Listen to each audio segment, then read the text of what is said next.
Hi, I'm Andy Aledort, and welcome to Guitar World's Ultimate Guide to Rock Guitar. In this instructional DVD, I'll be demonstrating many of the guitar techniques which relate to rock, such as rhythm guitar, lead guitar, power chording, basic theory, how to write riffs, soloing techniques like string bending and vibrato, fretboard tapping, picking techniques like sweep picking and harmonics, and whammy bar. In other words, everything you'll need to know to become a proficient rock guitarist. All right, first thing, let's get tuned up. This guitar is tuned to standard tuning at concert pitch. Here's the low E.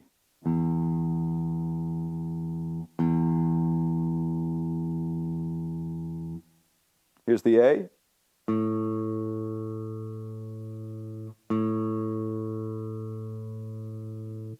The D.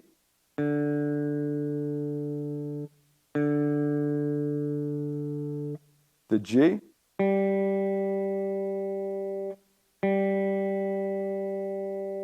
The B,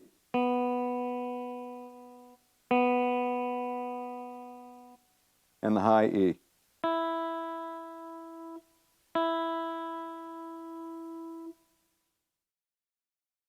All right, let's begin with basic rhythm guitar. We're going to start with what are known as open chord voicings. Sometimes these are referred to as cowboy chords. They're the most basic chords on the guitar, and they are very useful, and they are used all the time in all different kinds of rock songs. All right, let's begin. Our first chord is an open position E major chord.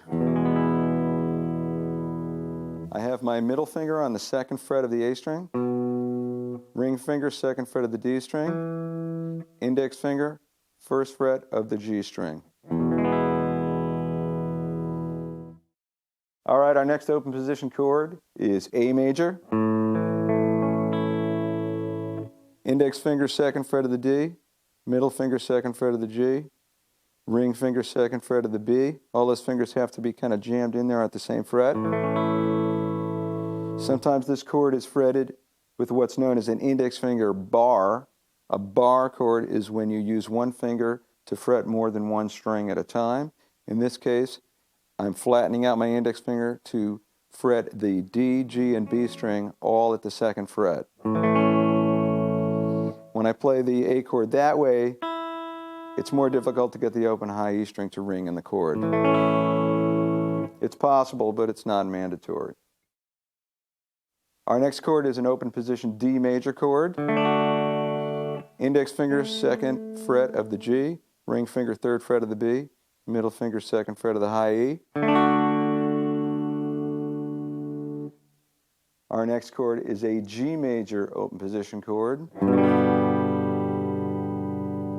Middle finger, third fret of the low E. Index finger, second fret of the A. And ring finger, third fret of the high E. This chord can also be fretted with the ring finger, third fret of the low E.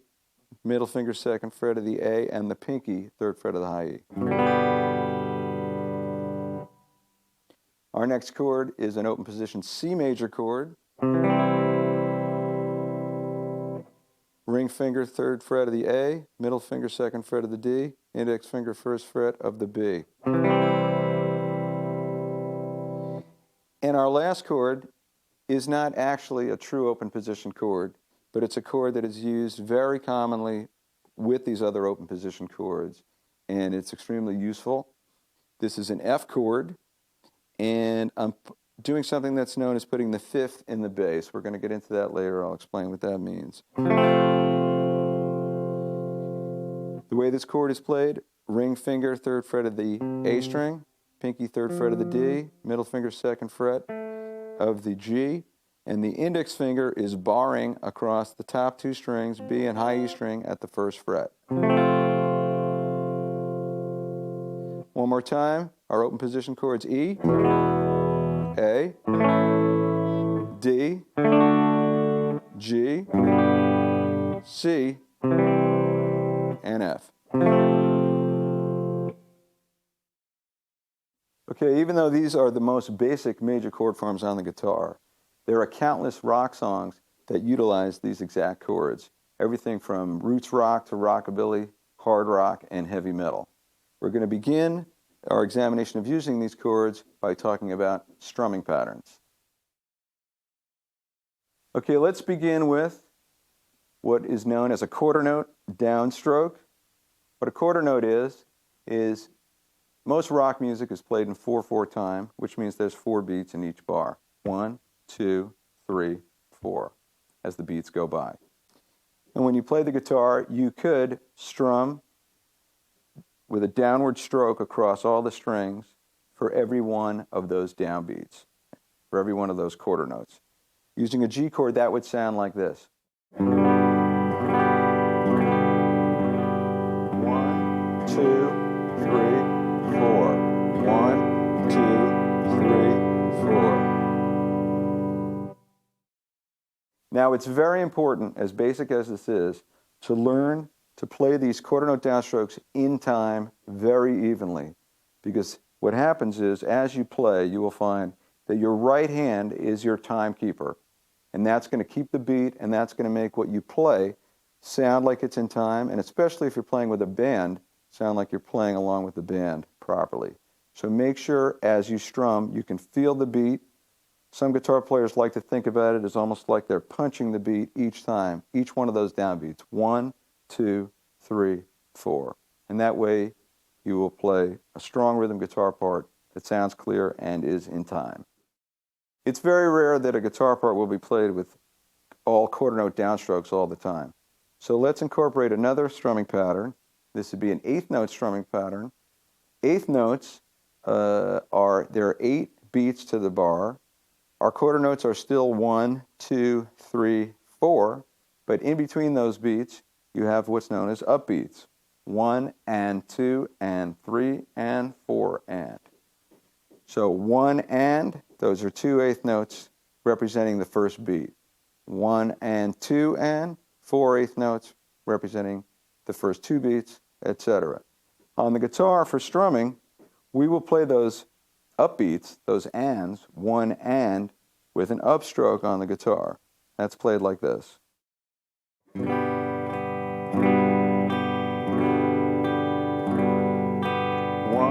and 2 and 3 and 4. The last type of strumming pattern we're going to use is what's known as 16th note strumming. What a 16th note is, as the name implies, there are 16 of them in each bar of 4/4. So there are 4 16th notes for each of the 4 beats.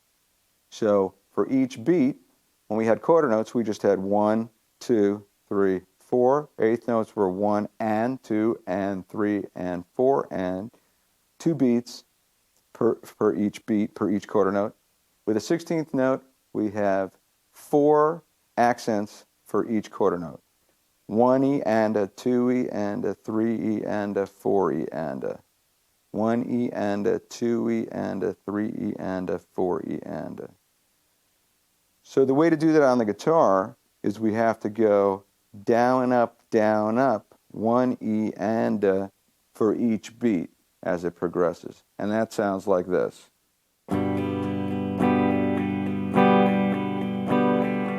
1E and a 2E and a 3E and a 4E and a.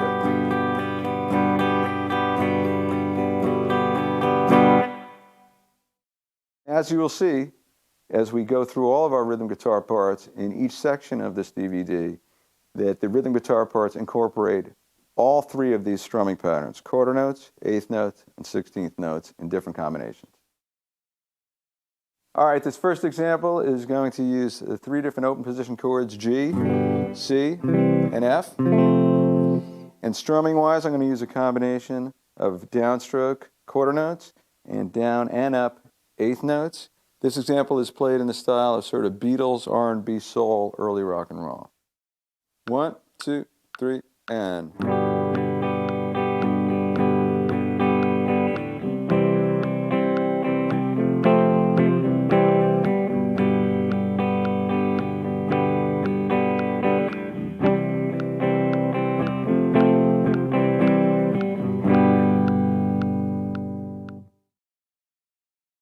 All right, in this next example, I'm going to be strumming in a constant eighth note movement with my strumming hand, which is 1 and 2 and 3 and 4 and 1 and 2 and 3 and 4 and. But what I'm going to be doing is I'm going to incorporate a dead string hit or chug, muted string sound in the middle of the strumming. So what happens is the first beat is eighth notes down up, but then the next downstroke on beat 2 is muted.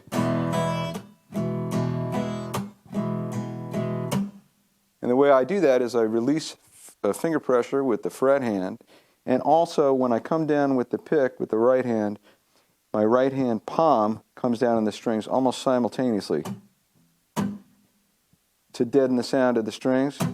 It also gives a percussive effect that accentuates the beat of the song.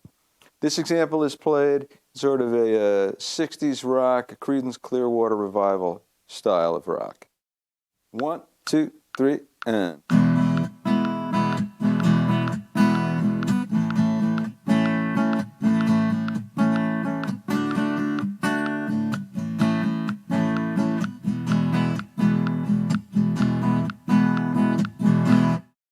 All right, there's one other thing about that strumming pattern.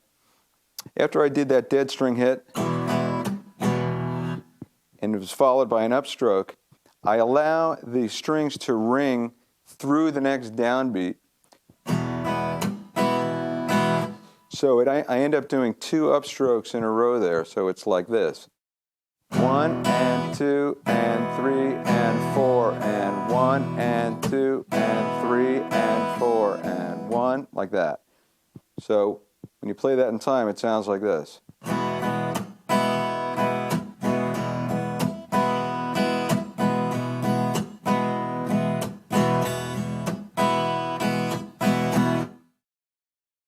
All right, this next example is going to be played in sort of a psychedelic rock, classic rock style, and it utilizes the chords D, A, and E.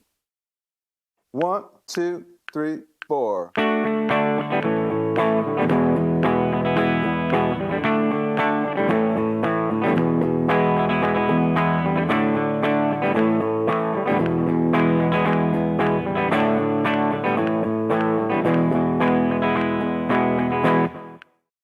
What you want to make sure you're going to do when you're playing an example like that is switch smoothly from chord to chord.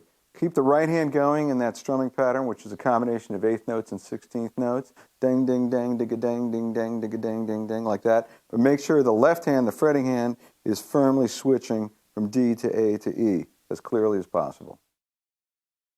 Another thing you can do when you play this example is you can use a technique known as palm muting. And what palm muting is, it's a right hand strumming hand technique where as you strum, you lightly rest the edge of your palm against the strings down by the bridge saddles. So instead of a chord sounding like this, it'll sound like this. And it makes for a percussive sound similar to the dead string, muted string hit, but you can still hear the pitches of the chord. So as I'm strumming, I have my edge of my palm leaning on those strings the entire time. Okay, here's this example played with palm muting.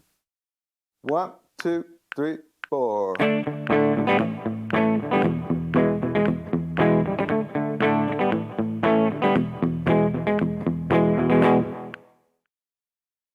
All right, this next example is played more slowly. It's using the chords D, C, and G. This is a time-honored chord progression in all kinds of music, but played in this way, it recalls the sound of bands like Traffic and the Allman Brothers and even early Led Zeppelin. You don't have to be super specific about it. It's like this.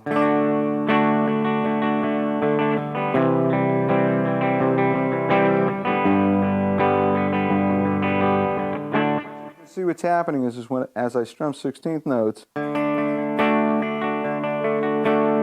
some single notes get picked in there, and you shouldn't worry about it. You should just make it as a natural part of the strumming movement as you can. All right, here's the example. 1, 2, 3, 4.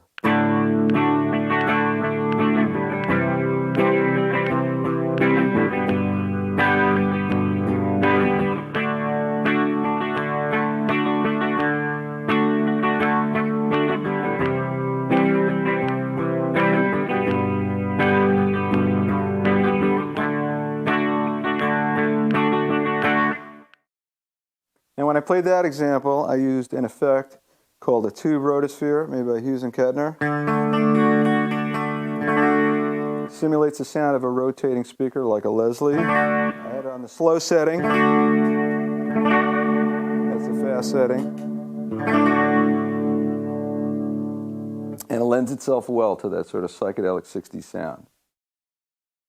All right, in this next example, I'm going to use a slightly different form of a G open position chord. Instead of playing it like this, as I have been, I'm going to use my ring finger to fret the 3rd fret of the B string, sounds a D, and my pinky on the high E string at the 3rd fret, along with the other finger's 2nd finger, middle finger 3rd fret of the 6th string, index finger 2nd fret of the A string, 5th string.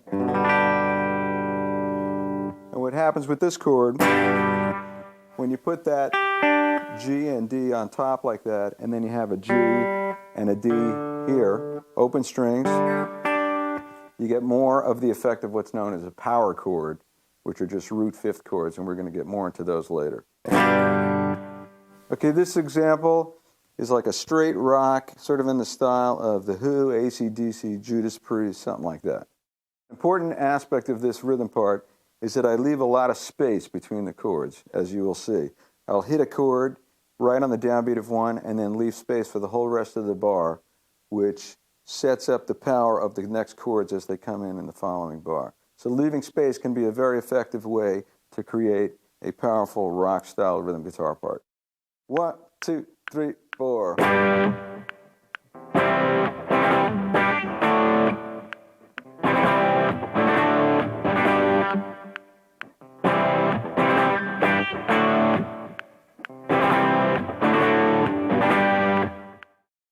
All right, here's another example where I'm going to leave space in between the chords to make the rhythm guitar part sound more dramatic. Here it is. 1, 2, 3, 4.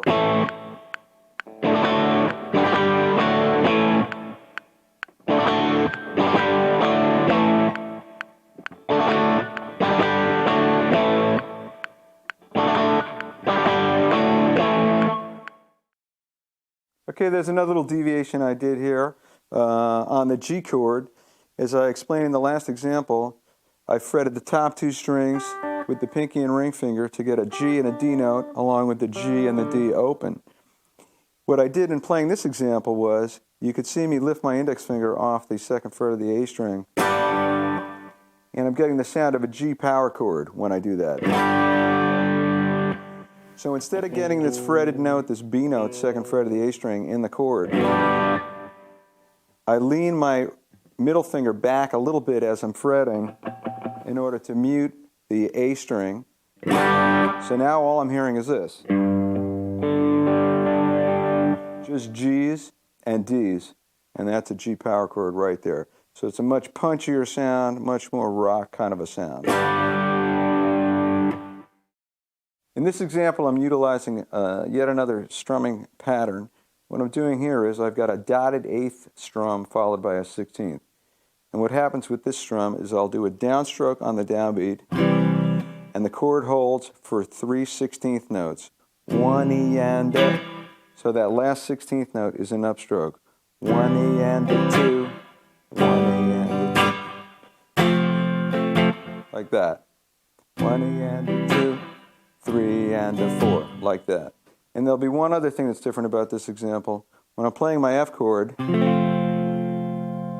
going to alter the chord slightly by taking my middle finger off the chord.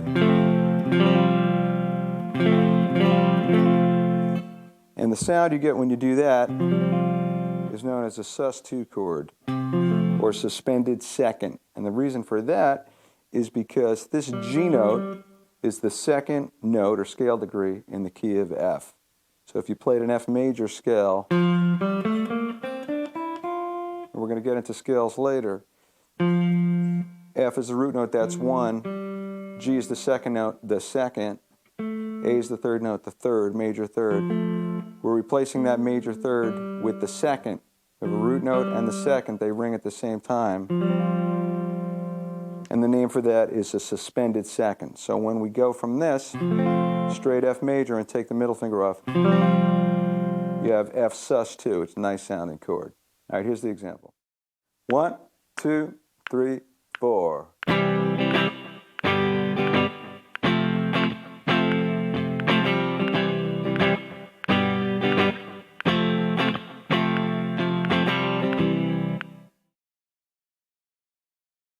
All right, we've done our open position major chords. Now we're going to move on to open position minor chords, starting with E minor. We had E major before like this.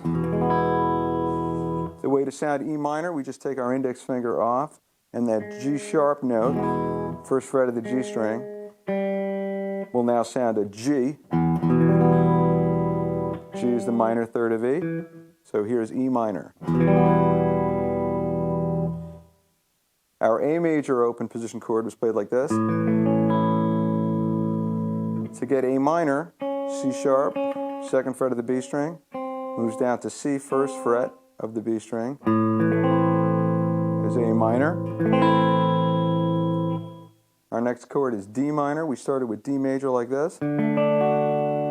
F sharp, second fret of the high E string, moves down to F natural, which is a minor third of G. And here's D minor.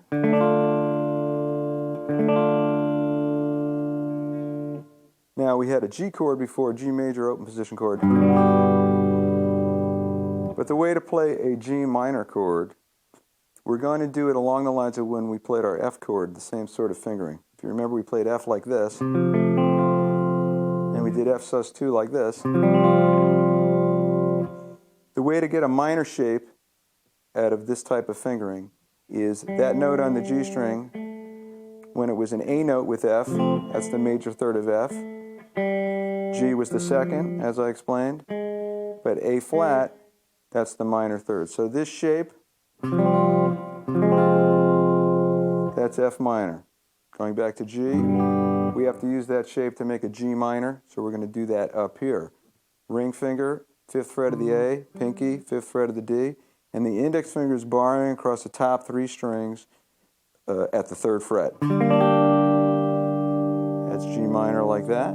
And don't forget, F minor. Exactly the same thing, 1 whole step, 2 frets lower. And now we have our last chord in our open position chords, C. We played a C major like this. And we have a similar situation where we have to fret all the notes. We can't really play it as an open position to play C minor. So what we're going to do is, if you recall, we had A minor was like this.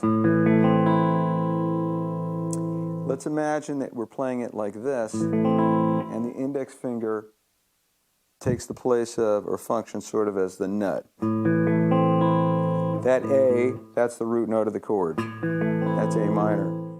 So let's go all the way up to C. But instead of playing it as a full bar right now, what we're going to do is we're just going to play the top 4 strings, just like we had been doing with F and F minor and G minor. We're going to take that A minor shape, slide it up to the 5th fret, put the index finger, 3rd fret of the high E string. That's C minor right there. C major, C minor. All right, if we combine some of these minor open position chord forms with the major open position chord forms, we can find all kinds of time-honored chord progressions that you hear in all different styles of rock through the entire history of rock. And I'll play some of those examples for you right now. Okay, this next example can be heard in the music of everybody from Smashing Pumpkins to U2 to Nirvana. Alternative rock, it's a very popular chord progression. Here it is. 1, 2, 3, 4.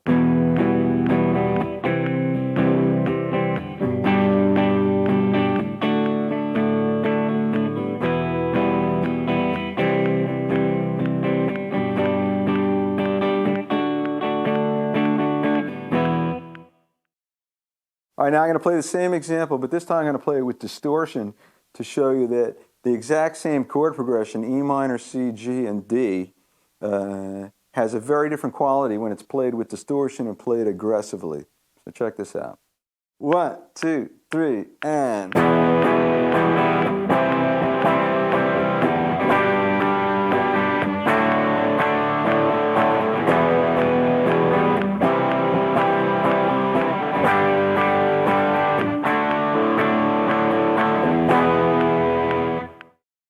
right, in this next example, I'm going to introduce a couple slight variations on the types of chords that we've been playing. And you'll recognize this chord progression. It's been used by everybody from the Beatles to Led Zeppelin, and countless times. It's a very popular chord progression. The chord progression is basically A minor to C to D to F to G, A minor.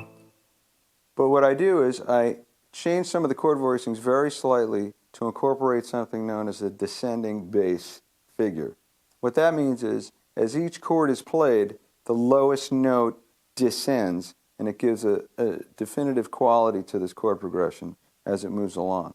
So the first chord is A minor, just like we've been playing it. But the second chord, C, I change slightly by, instead of fretting 3rd fret of the A string, C note, I fret the 3rd fret of the G string to get a G note.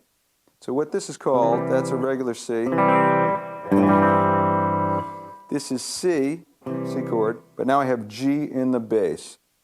It's also C with a G bass. When you see it written down, there's a C and a slash and then a G, and that's what that means, G in the bass. The next chord is D, but instead of just playing a regular D chord, I'm going to have my thumb on F sharp, 2nd fret of the low E string. So what happens is we've had an open A note. The A is the lowest note of the first chord. Now G is the lowest note of the second chord, a whole step lower, and F sharp is the lowest note of the third chord. So you can hear this descending bass pattern as the chords progress.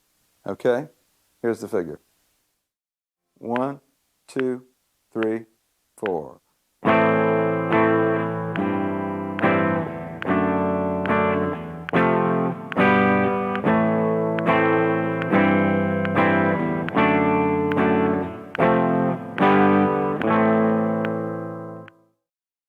All right, our final example of open position chords, mixing minor and major, is going to be an up-tempo thing, and it's sort of in the style of alternative rock and pop, sort of like The Cure or Counting Crows, something like that. And the chords that are used are C, D minor, A minor, and G, another very common chord progression in rock. 1, 2, 3, 4.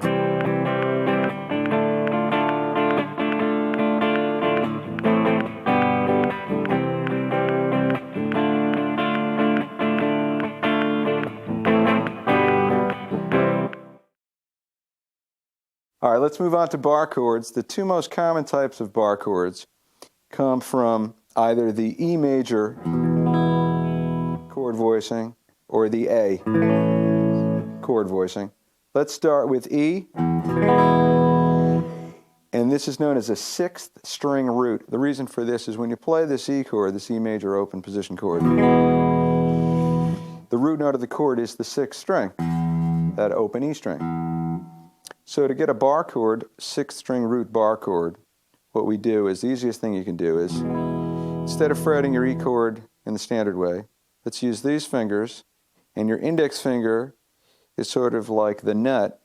That's E, but you can move up 1 fret, and your index finger now takes the place of the nut, and that's an F 6th string root major bar chord. 2nd fret is F sharp, G, G sharp, A, B flat, B, C, C sharp, D, E flat, and then E again at the 12th fret. Be sure to memorize each one of these chord positions.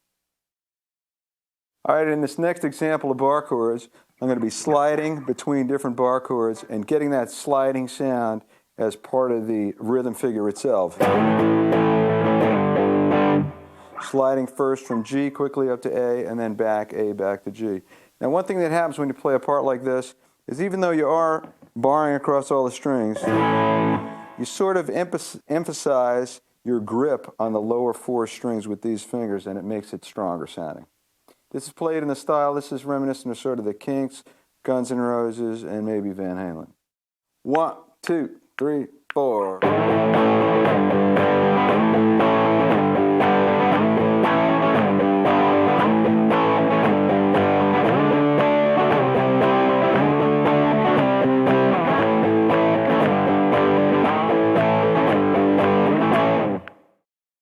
All right, in this next example, this is played in kind of a punk style, and this includes sort of the classic punk of the Ramones and the Sex Pistols and the modern day punk of like Green Day and Blink-182, because sliding power chords around quickly and really strumming aggressively is a major factor in the whole punk sound. Here it is. 1, 2, 3, 4.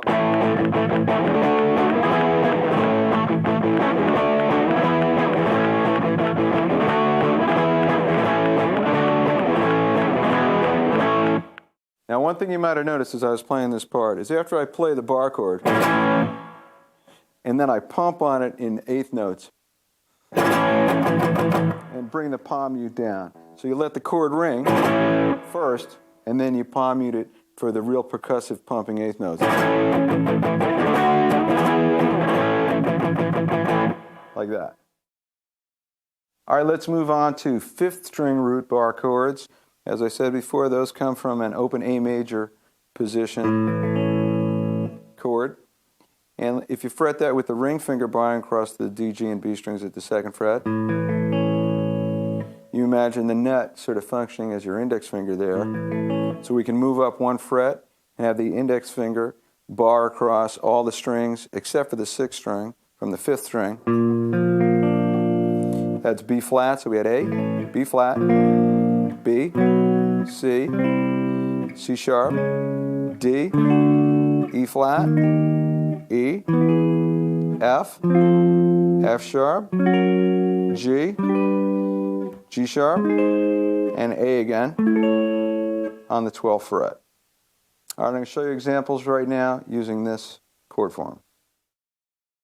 Now you notice when I was just demonstrating the chord, index finger and ring finger, but it's also useful to learn to do this chord using the pinky to bar. In many instances, it just turns out to be more comfortable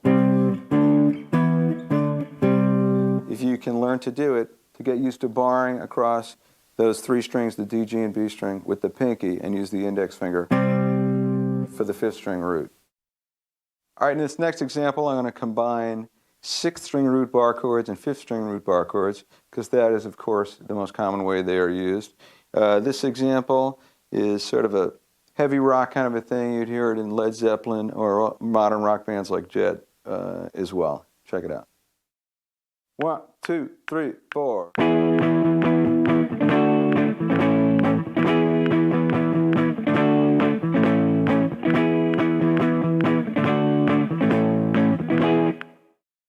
All right, let's try that same example now with a whole load of distortion. 1, 2, 3, 4.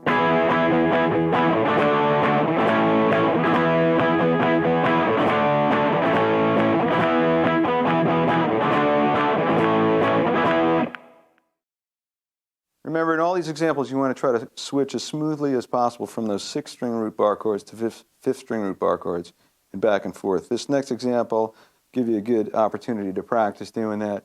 This is a little bit of a slower rock thing, kind of in the style of 70s rock, David Bowie, or sort of like modern rock like The Darkness. 1, 2, 3, 4.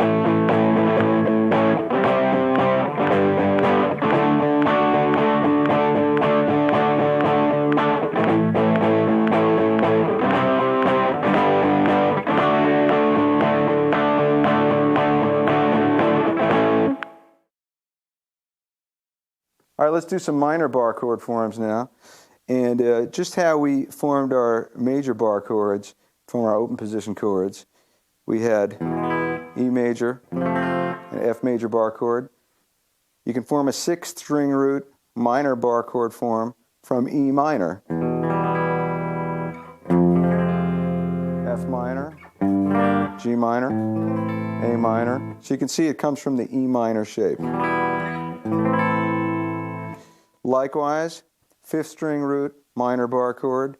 We got our major bar chords from our fifth string root A open position chord. We do the same thing with our open position minor chord with the fifth string root A minor.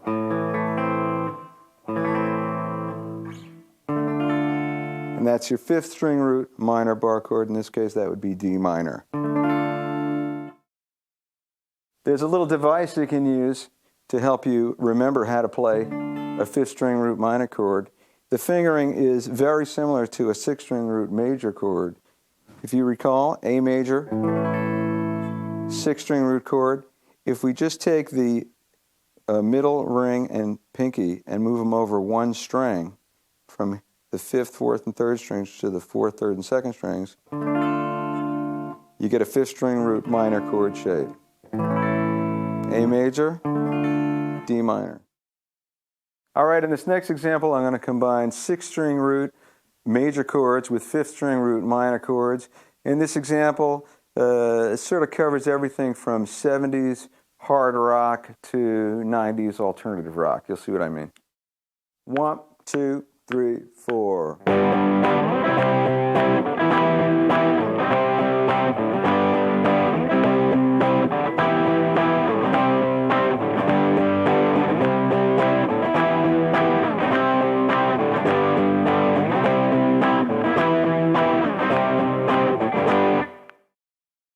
All right, this is another example that combines sixth string and fifth string bar chords, major and minor chords.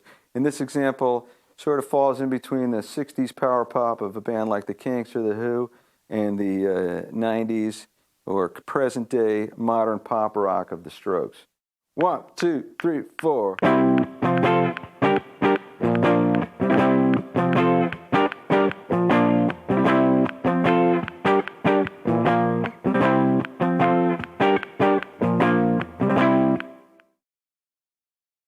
Okay, we're now ready for power chords. I did allude briefly to power chords before, stating that a power chord is like a major chord, except the major third is not in the chord. The only tones that are in a power chord are roots and fifths.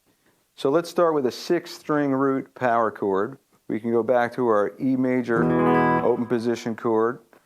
The lowest two notes of that chord are an E root note and a B, and that's the fifth of E.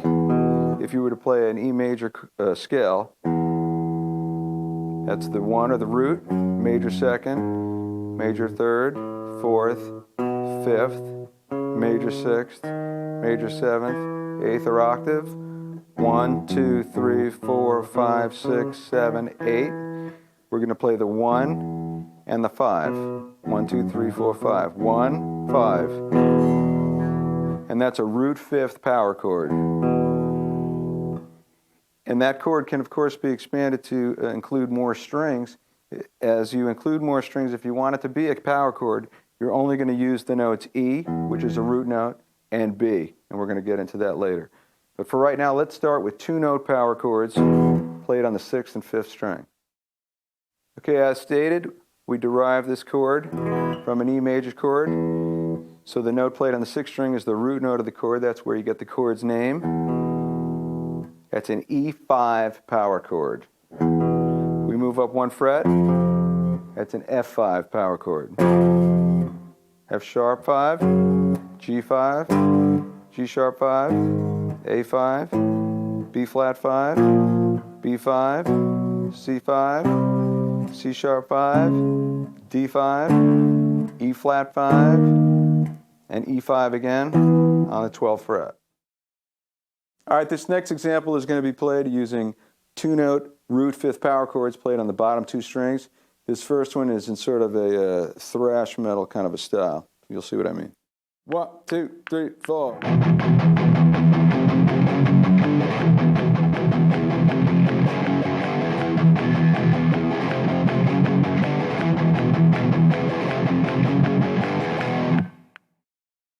All right, we can also play that two-note power chord as a three-note power chord. As I said before, you're only going to play roots and fifths, E notes and B notes. So we're going to add E on top, make it a three-note power chord. Root, fifth, root. All right, here's that same example I just played, but played with three-note power chords. 1, 2, 3, 4.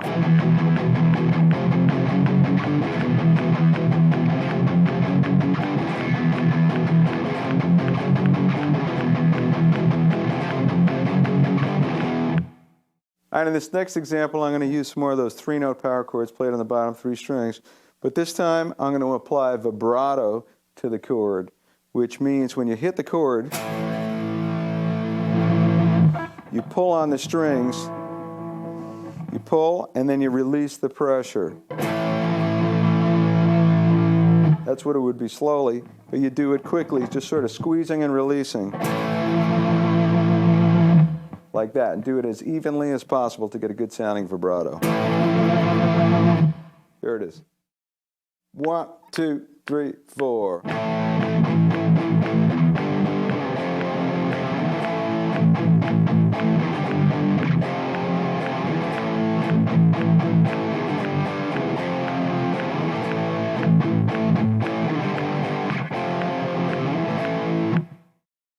All right, here's another example along the same lines. This is sort of in the style of late 60s, early 70s heavy metal and British heavy metal. Here you go. 1, 2, 3, 4.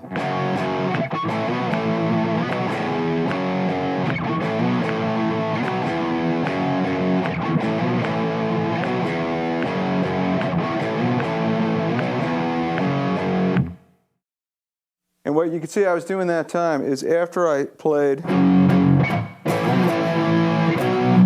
I didn't go back to an E bar chord. I actually just played the open low E string. It facilitated changing chords, and it also creates a little bit of a different sound, and it sounds cool.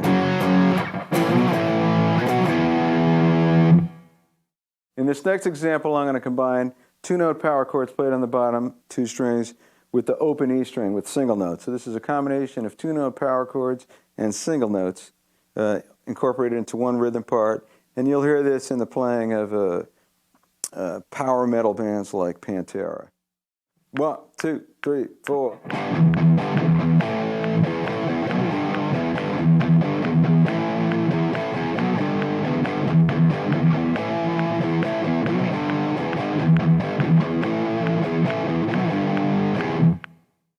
And one thing you'll notice I was doing there at the end,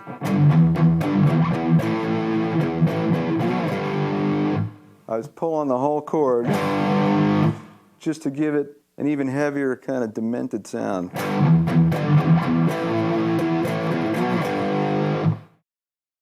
All right, now let's do 5th string root 2 and 3-note power chords. Just as we had gotten the 6th string root power chords derived from the E major open position chord, these are going to be derived from the A major open position chord. We played A major like that. We're just going to use the root and the 5th. If you played an A major scale, that's the root, major 2nd, major 3rd, 4th, 5th, major 6th, major 7th, 8th.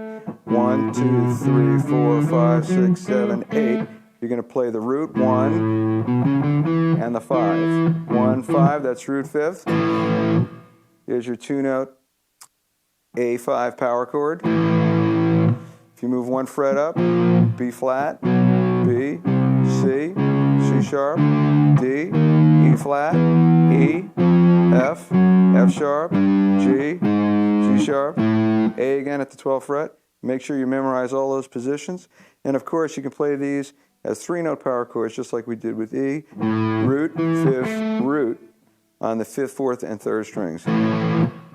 A5, B flat 5, B5. All right, here's some examples that are going to incorporate that type of chord voicing. This first example is played in sort of the style of a classic rock, early 70s metal. Here it is. 1, 2, 3, 4.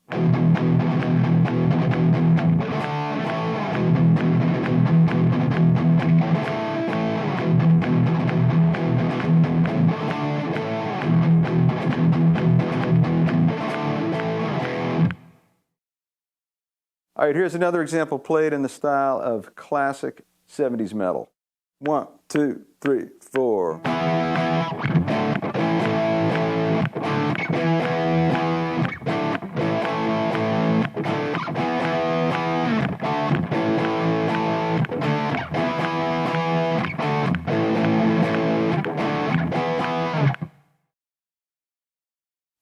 Okay, now we're up to beginner soloing, riffs, and scales. And we're going to start with the most prevalent scale in rock music. It's known as the minor pentatonic scale. Pentatonic means 5-tone. Penta means 5, and tone. Tonic means tone.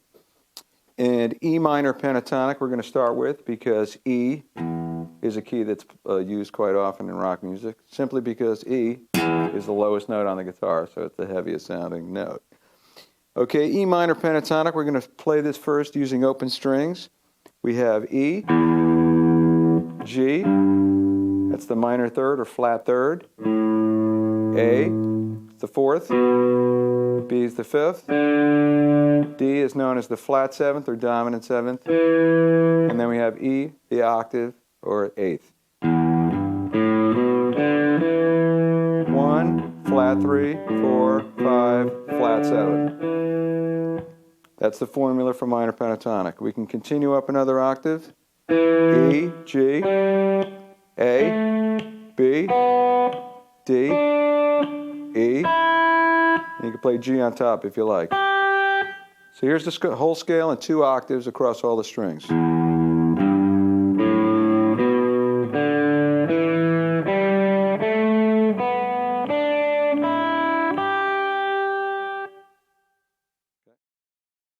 All right, let me show you some scale exercises that you can use to help memorize this scale and also to help get your fingers used to playing it on the neck and build up speed. The first thing you can do is you can play an ascending pattern based on playing 3 notes of the scale at a time. So what we're going to do here is we're going to play the first 3 notes of the scale, and then we're going to play another group of 3 notes starting from the second note. And we start from the third note, and then from the fourth note. So that sounds like this. 1, 2, 3, 1, 2, 3, 1, 2, 3, 1, 2, 3.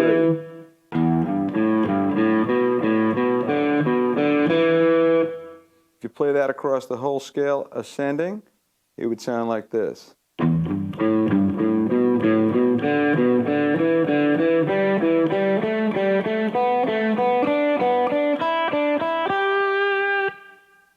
Now you can play the same thing descending.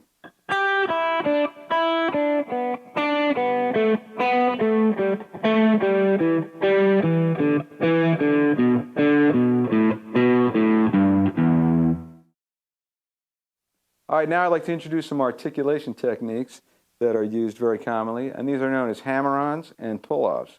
A hammer-on is executed exactly the way it sounds. You strike a note, and then the left-hand finger hammers onto the string without the string being picked again with the right hand. So if you were to play an open low E string, you could hammer on by bringing the middle finger down on the 3rd fret of the 6th string to sound the next note in the E minor pentatonic scale, the G. That's a hammer-on. So anytime you pick a note and then bring a fretting finger down to sound the next note, that's a hammer-on. So let's play the scale ascending using hammer-ons.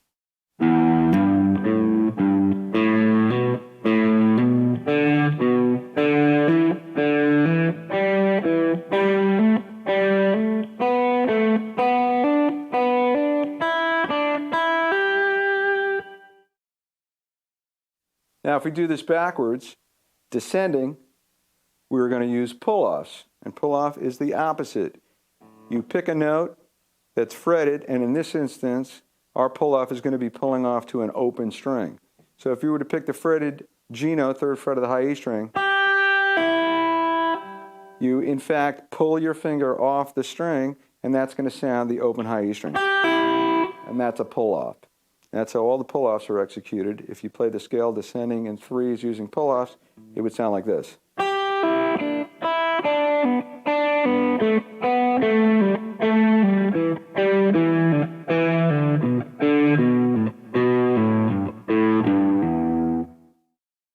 You can do the same thing doing groups of 4, which you should do as a method of exercise for learning the scale and getting your chops together.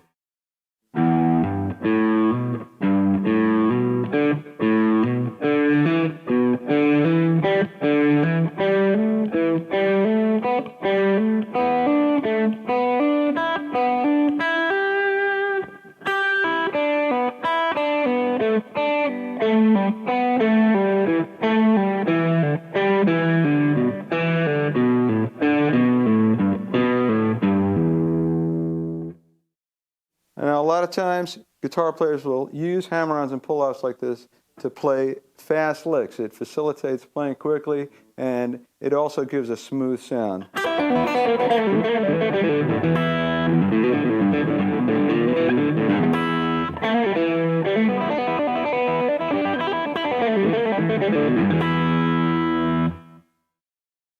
All right, now let's move this minor pentatonic scale up to a closed position, which means that all the notes are going to be fretted.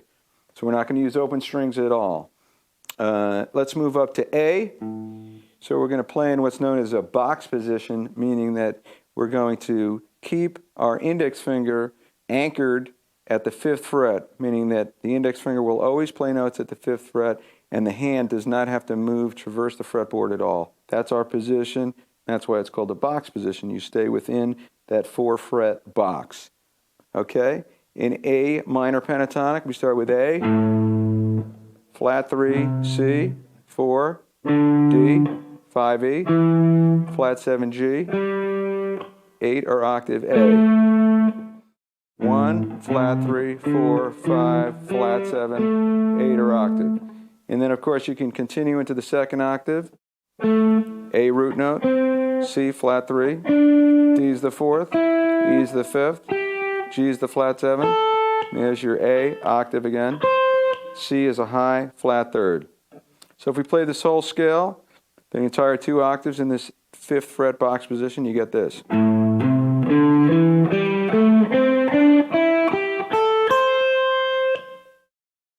And a good way to practice this scale in this position is to do the exact same thing that we did in the other position. You play ascending and descending, groups of 3s and groups of 4s, and you can pick each note, as we did the first time, and you can also incorporate hammer-ons and pull-offs. So if you were to pick each note, playing 3s ascending first, it would sound like this.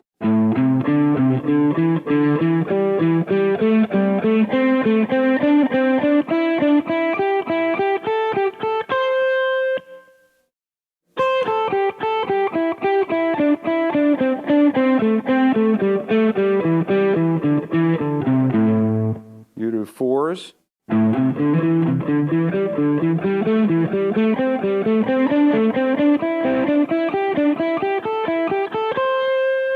And descending.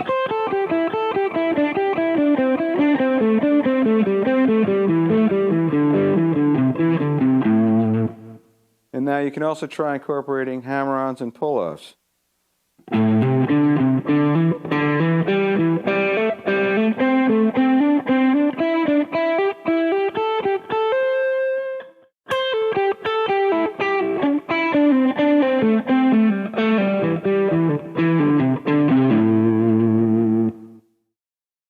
String bending is a very common technique in rock guitar soloing. It's also in blues, and it's almost in any type of music that involves the guitar, because it's just something, it creates a vocal sound on the instrument, and it's definitely a idiosyncratic technique that has a lot of musical applications on the guitar. So if we stick with A minor pentatonic for the time being, let's talk about the pitches that are most often bent, most commonly bent. Okay, if we have this position, this position right here, a note that's commonly bent is the 4th D up to E. So what I do is I'm fretting with the ring finger, and I have my middle and index fingers behind that finger along the string, which reinforce the strength of that finger and help to bend the string upward. So what I'm doing when I push that string up, I want it to make the sound of that fretted E note.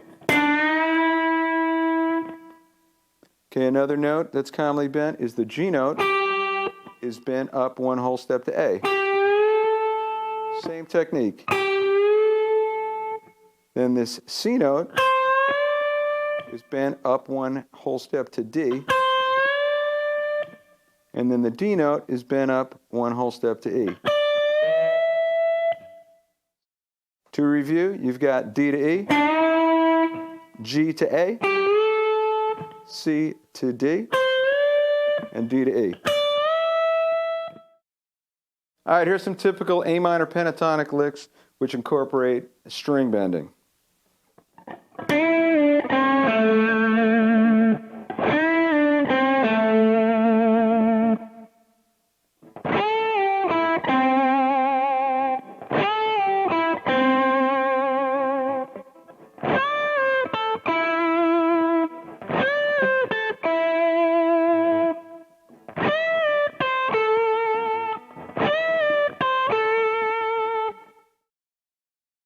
Now here's all those bends together in one lick.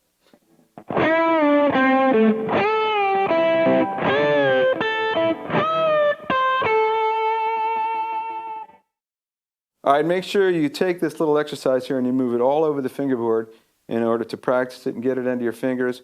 And you'll notice when you play in different parts of the fingerboard, the string tension is going to be different, so those bends are going to feel different. Strings are stiffer down lower on the neck, and they get slinkier toward the middle of the neck. So be sure to practice that all over the fretboard. All right, now let's talk about another very important factor in rock guitar soloing, and that is vibrato. I did touch on it briefly before when we were doing power chords. Vibrato is where a string, a fretted note, is shaken so that it has a quavering sound, and it's your intention should be to really emulate the sound of the human voice in a way. The best vibratos always sound that way, and all the greatest rock guitar players had great vibratos. Everybody from Jimi Hendrix, Eric Clapton, Jimmy Page, Duane Allman, Jeff Beck. There's no such thing as a great guitar player that doesn't have a great vibrato. And there are guitar players who do not have good vibratos, and it's not something enjoyable to listen to. So I recommend that you work extra hard on your vibrato. Let's start with just an E note, 7th fret of the A string. Now there's two different kinds of vibratos. There's a finger vibrato, where the hand is grasped around the neck, and then the finger joint pulls the string downward quickly and then releases pressure. You're pulling down and releasing back and forth. And that's a finger vibrato. If you play those repeatedly.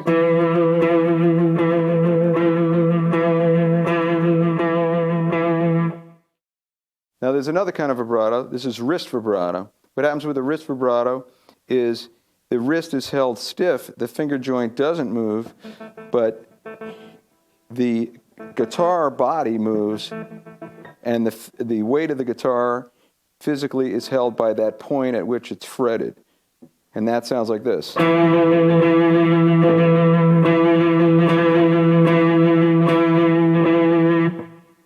And they're both very effective vibratos to be used at different times if you master both techniques. Now let's try the same thing on another E note, 9th fret of the G string.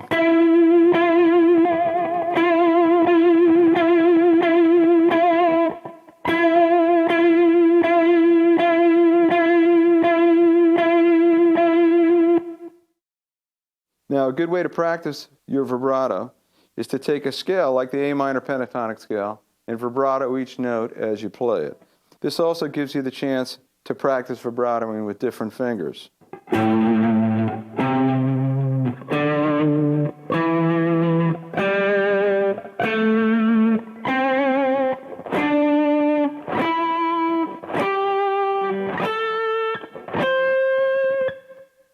Now one thing you'll notice is on the 6th through 2nd strings, I can pull the string down to execute my vibrato.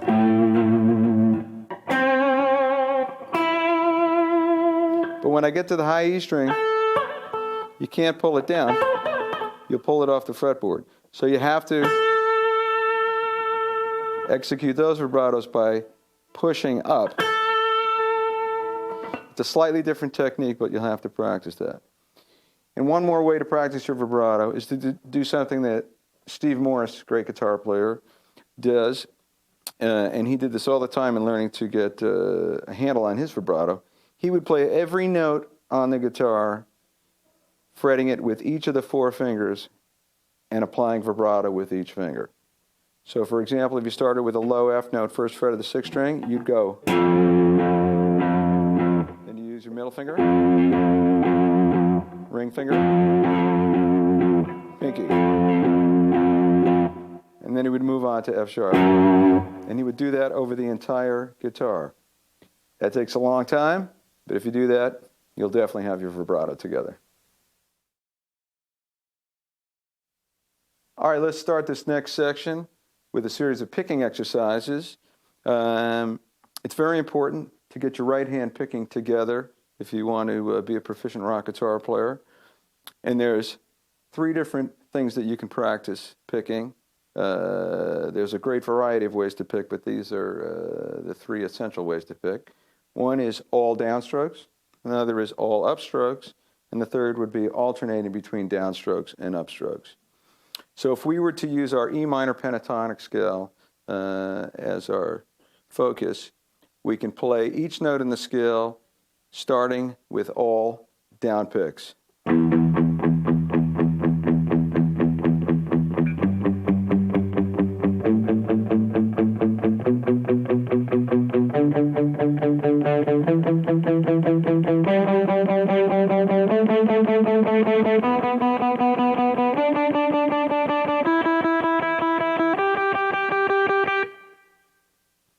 Now let's do the same thing using all upstrokes.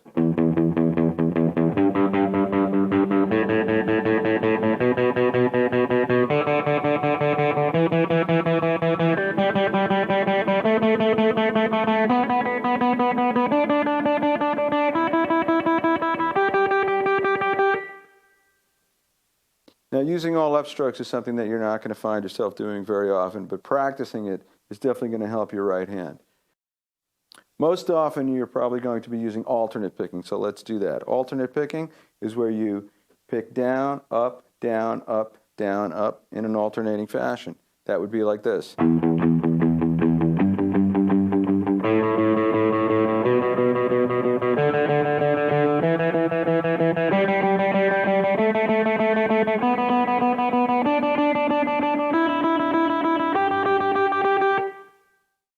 Now, I was playing each note 8 times there. If you do 4 times,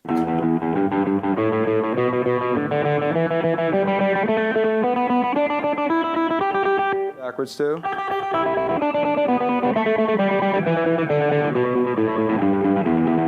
You could do 2 times.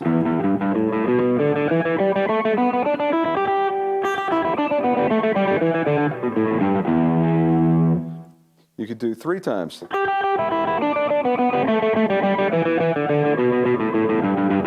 The cool thing about doing 3 times is you're going to go down, up, down, up, down, up, down, up, down, up, down, up, down, up, down, up, down, up, down, up, down, up, down, up.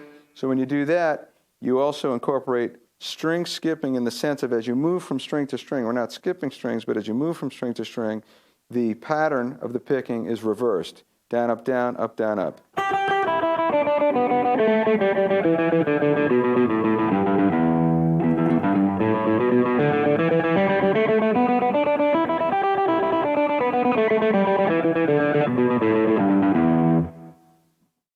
Now let's play one note at a time using alternate picking.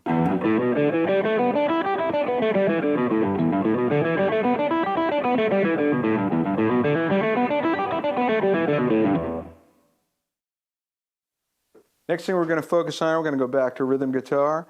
We're going to talk about a technique known as arpeggiated picking. And what you do when you arpeggiate is you pick each note of the chord individually and in succession, and you allow those notes to ring into each other. So if you had a D chord, there's a variety of ways to arpeggiate it. You could just pick each note, ascending. That would be arpeggiating, or going the opposite way. Any pattern that you do where you pick the notes of a chord individually, that's an arpeggiated picking pattern. So here's an example of that.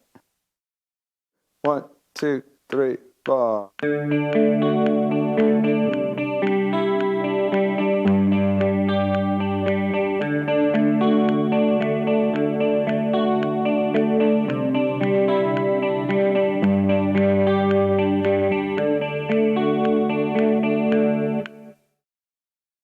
All right, another way to arpeggiate your chord voicings is to use finger picking. When you finger pick, you do the same thing, except you don't use a pick. You use your fingers to pick each note of the chord individually and allow the notes to ring into each other to create the sound of the chord. The picking pattern that I'd like to show you is one that's very, very common. It's used in all different kinds of music, and it's called Travis picking. What Travis picking is it involves the thumb, index, and middle fingers, or you could use your ring finger too if you like. And you begin, if we start with a C chord, C open position chord, you begin by picking the extremities of the fretted notes. That would be the C note, 3rd fret of the A string, and the C note, 1st fret of the B string. And you're going to pick those simultaneously with the thumb and the middle finger. Then you're going to go inside, outside as you pick. The inside pair and then the outside pair. So you pick simultaneously 5th and 2nd string. Then you go thumb, index, thumb, middle, thumb.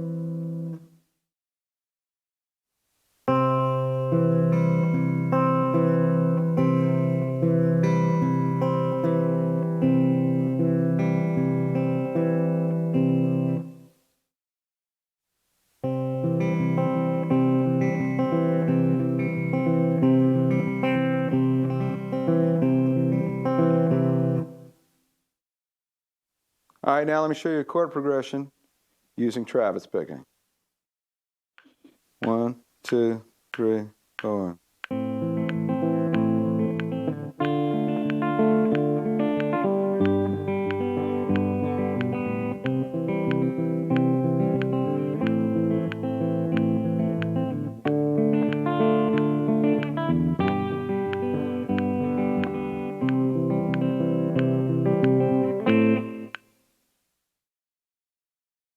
All right, in this next example, I'm going to combine arpeggiated picking with strumming, and this is going to be played in the style of 60s classic rock.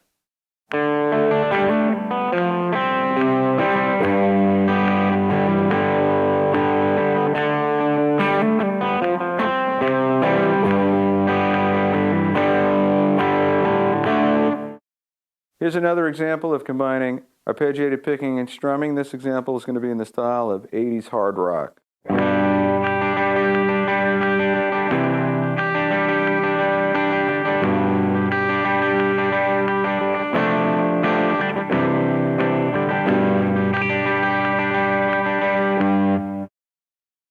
All right, next up is 7th chords. We're going to do dominant 7th, minor 7th, and major 7th chords. Let's start with our E, open position E major chord.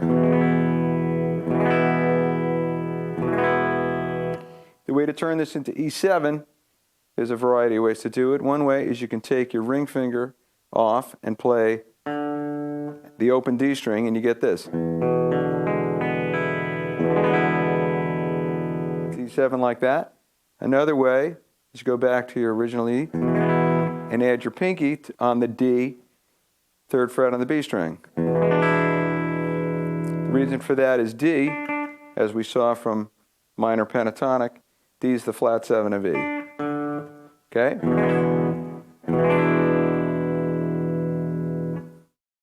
There's one more way to do this, where we're going to play both Ds, the open D and the D with the pinky. That would be like this.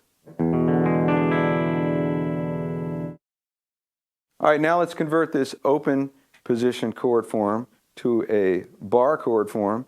This is a 6th string root, just like before with our E and F bar chords.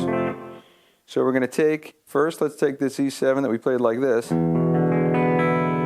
If you play it like this,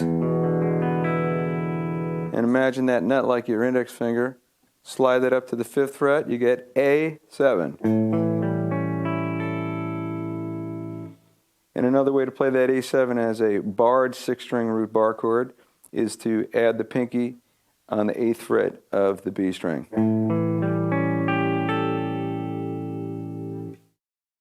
All right, now let's form some dominant 7th chord voicings using a 5th string root, starting with the 5th string root open position major chords. Start with A.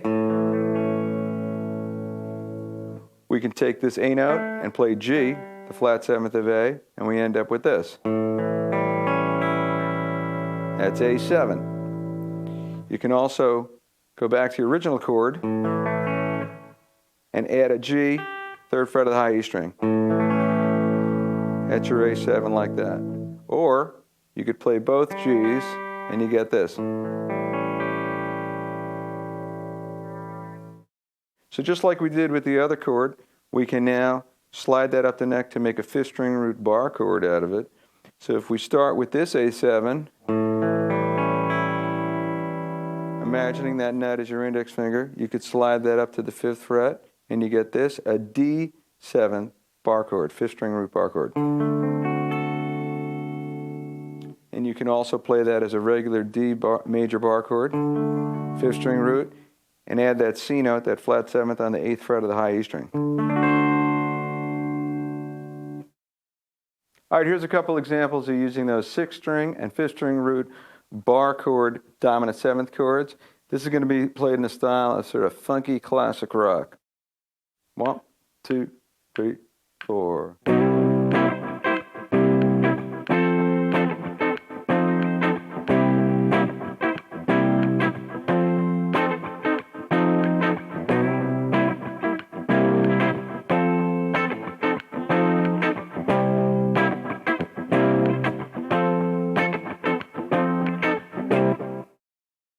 All right, let's play that same rhythm pattern now, but this time we're going to incorporate the pinky voicing of that dominant 7th chord. 1, 2, 3, 4.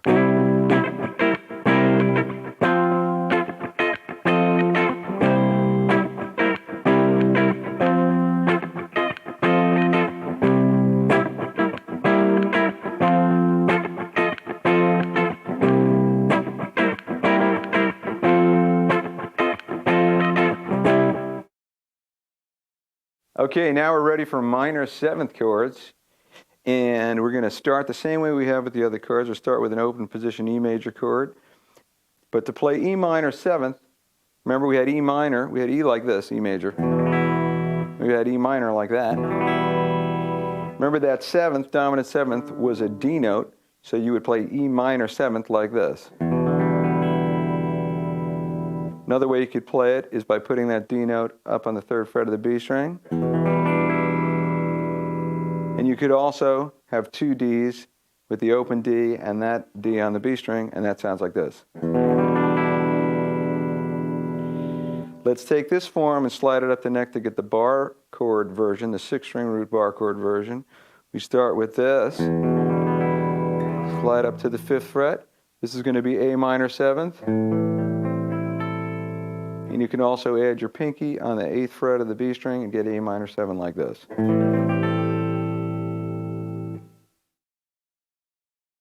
All right, here's a musical example that uses minor 7th chords, and this is played in a style that evokes everything from 60s folk, classic rock to 90s and present day emo, and even some hard rock and metal when it plays those emotional quiet parts. 1, 2, 3, 4.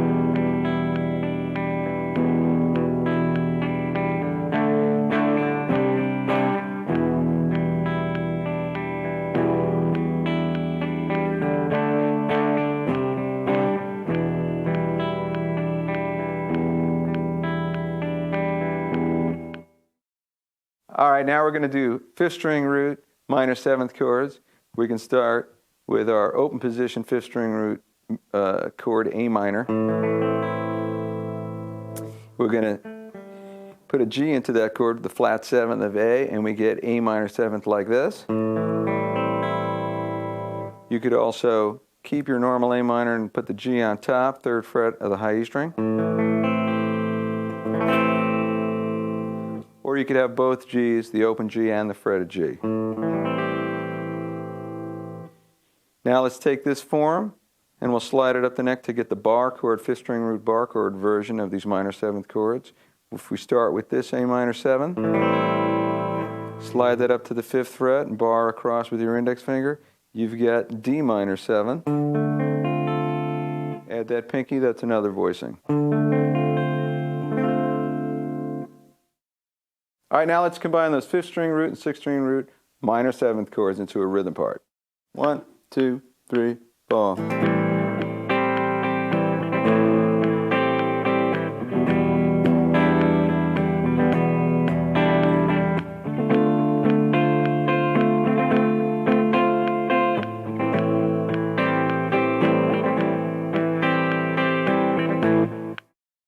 All right, now let's play a fourth string root, minor seventh chord, starting from our D major open position chord. We're going to play that. If you played D7, you remember that from before. Dominant seventh. That major third F sharp is going to go down to the minor third F. And that's a D minor seventh chord played in open position. Now we can take this form, move it up to the fifth fret, play a G minor seventh chord like that. You can see I'm barring with my middle finger across the top two strings. If that's uncomfortable for you, you can also play that same chord like this. 1, 2, 3, 4.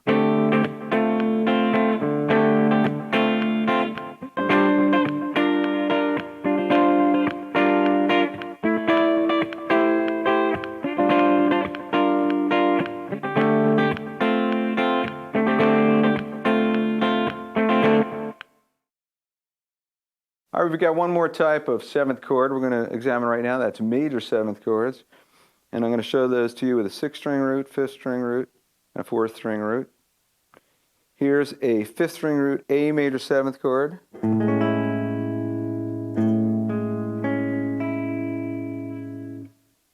Fifth string root, D major seventh chord. And a fourth string root, going back to A major 7. And that could also be played like this.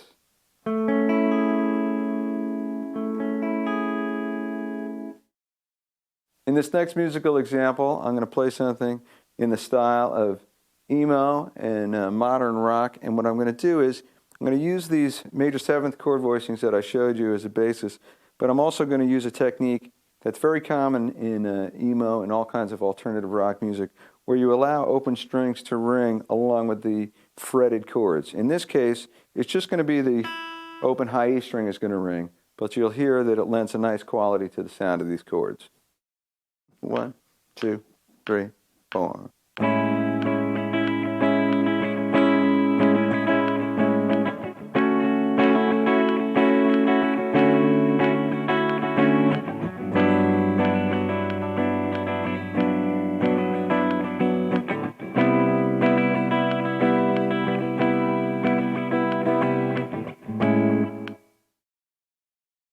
All right, I'm going to take it a step further now. I'm going to incorporate the top two open strings along with root fifth chords and major chord voicings plus major 7, because you'll see that it really lends a nice sound. 1, 2, 3, 4.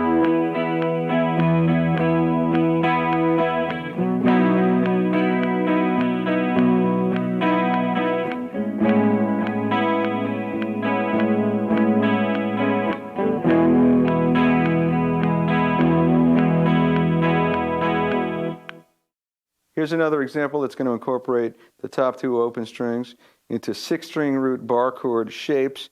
And you hear this kind of sound in everything from Rush to U2 to Van Halen. 1, 2, 3, 4.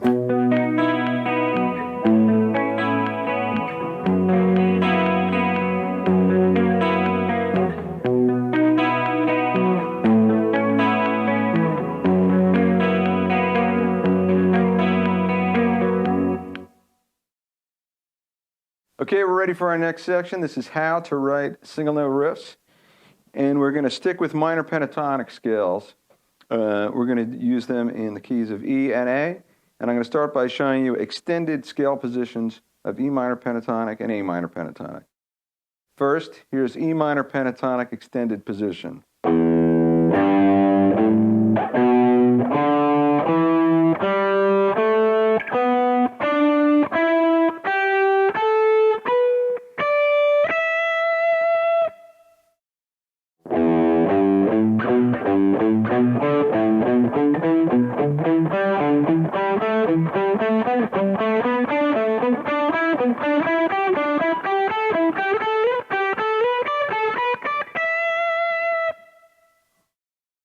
All right, now let's do the A minor pentatonic extended position.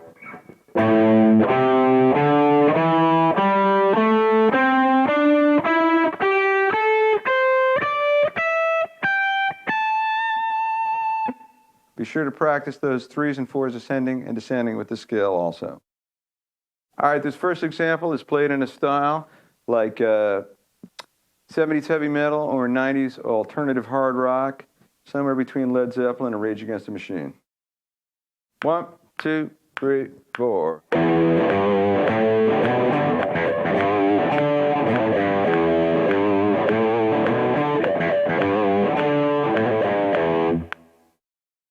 All right, now I'm going to demonstrate that same lick, played up 1 octave and then played up 2 octaves. And you'll see, as I move it up the neck, the actual quality of it and the vibe of the lick changes, becomes more Hendrix, Stevie Ray Vaughan-like. 1, 2, 3, 4.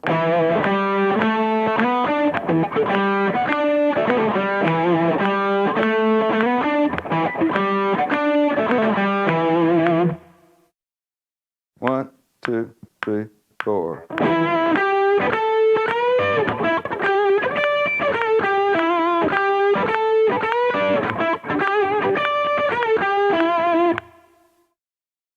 All right, here's another example in the style of 70s classic rock meets modern hard rock.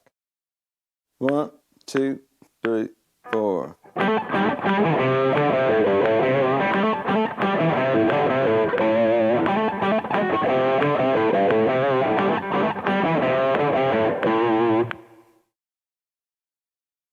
All right, now I'd like to introduce you to a technique used often in writing single note riffs for rock.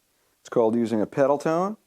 What a pedal tone is a repeated note. Oftentimes on the guitar you'll use open strings as pedal tones, like the open A string, or the open E string, or the open D string. And then you play other notes along with that open string pedal tone. This is also known as oblique motion. With oblique motion, there's 2 notes, 1 note remains the same while another note changes. So we're putting those 2 techniques together here. 1, 2, 3, 4.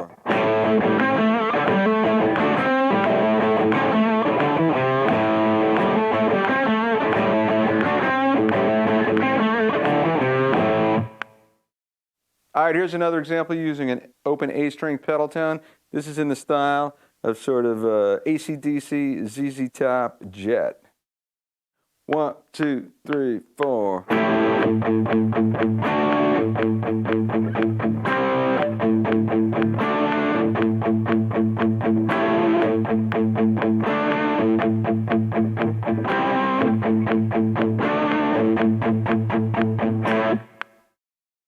All right, in this last example of how to write rock riffs, we're not really going to use a pedal tone, but we're going to use the open E string as a repeated note in between fretted notes, combined with power chords, sort of putting all those pieces together to create a heavy rock riff.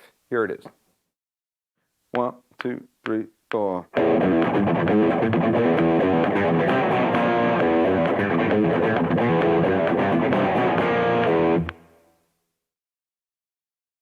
All right, let's do a little bit more on power chords now. We had power chords played on the bottom 3 strings, and we did some power chords played on the 5th, 4th, and 3rd string. Now we're going to move that over to the 4th, 3rd, and 2nd string. This is going to come from our D major open position chord. And if you just play the bottom 3 notes of that chord, you got root, 5th, root, in D. It's a D5 power chord. We can take this and slide it up, and that becomes a closed position power chord with a 4th string root that we can now use to move around the neck and play riffs and rhythm parts. 1, 2, 3, 4.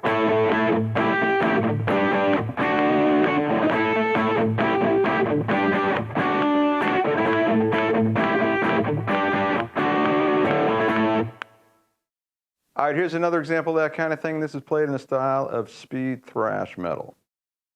1, 2, 3, 4.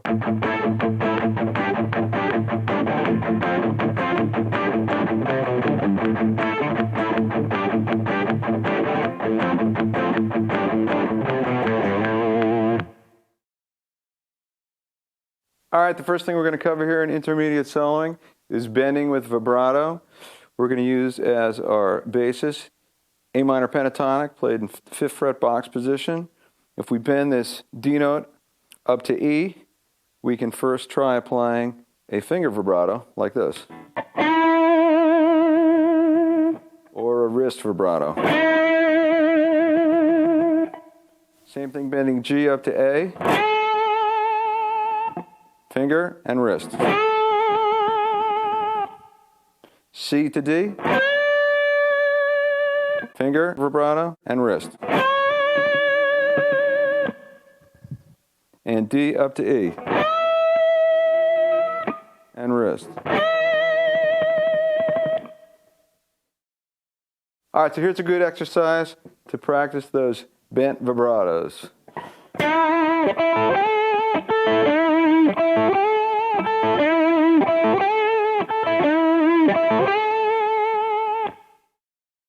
All right, now let's move this up to C.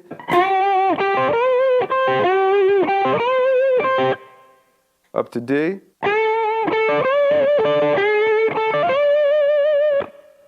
And up to E.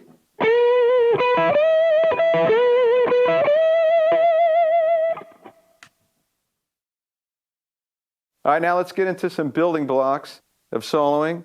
These are going to be these individual module type licks that are repeated figures, and they're staples of rock guitar soloing, and you need to learn these and get them under your fingers, and then, of course, move them all over the fretboard. Here's the first one.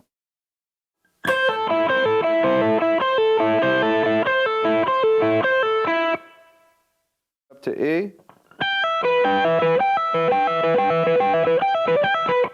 You could also play that with open strings.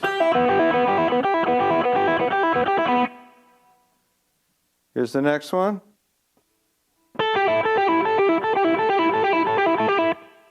Move that up to E. And down to the open position E. Now you can try combining those two licks.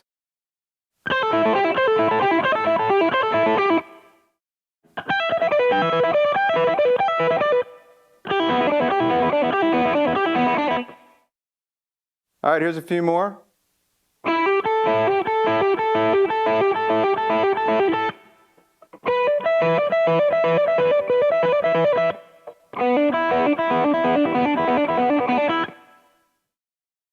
All right, now a good thing to do is to look at 3-note groups for this entire scale and play them descending and ascending in patterns, repeated patterns, like this.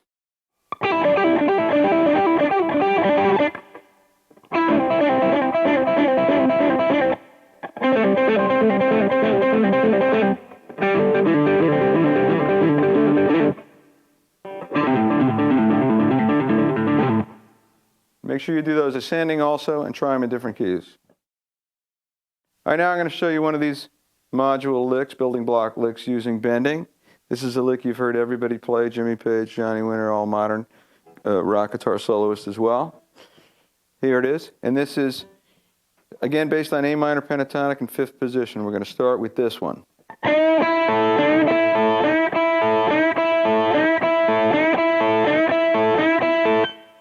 The G string's bent up a whole step D to E, and the index finger is barring across the 5th fret of the B and high E string.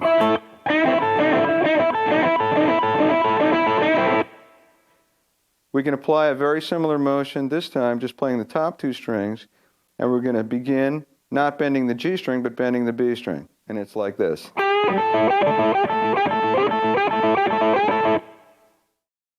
We can do the same thing again, this time bending the high E string.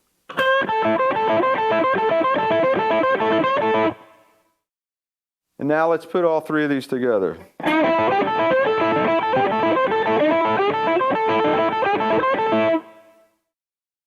Okay, here's another technique that's used very commonly in rock guitar soloing. It's something known as unison bends. What a unison bend is you bend one note on one string, and then another note is played on another string that isn't bent, but it sounds the same pitch as the bent note. And usually, unison bends are executed on the unwound strings of the guitar and adjacent strings. So you could do it on the G and B string together, or the B and high E string together. That's generally how they're performed.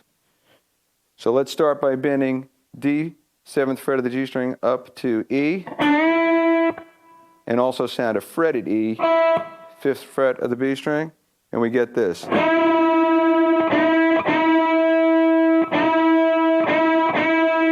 You have to be careful to get the exact same pitch with the bent string as the fretted string. You could also apply vibrato to this, so it would be a vibratoed unison bend.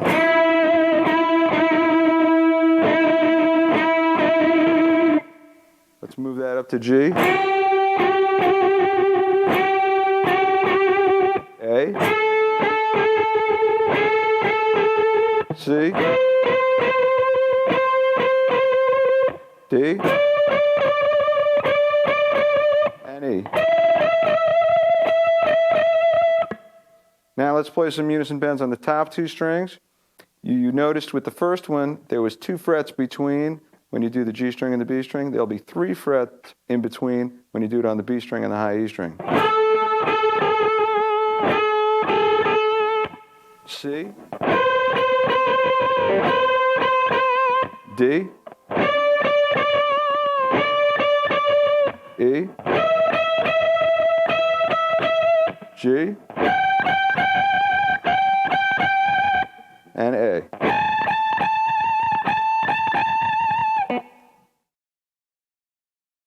Okay, we're ready to go on to the advanced section of the Ultimate Rock Guitar Guide. And we're going to start with more on rhythm guitar and power chording. And what we're going to do now is we're going to use a technique known as fifth in the bass. We talked about how a power chord is derived from 2 notes, the root and the fifth. That's what a power chord is, a root and fifth. In E, if you play E, the fifth is B. So those 2 notes together make a root fifth E5 power chord. And you can expand that to 3 notes.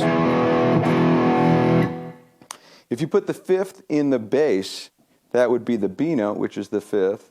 E is the root, B is the fifth. To put the fifth in the bass, that means the way you voice the chord, how you fret it on the guitar, is that the fifth, a B note, would be the lowest note sounded. So if we play an E5 chord here, 7th fret on the A, 9th fret on the D, E, B, we can put a B below it,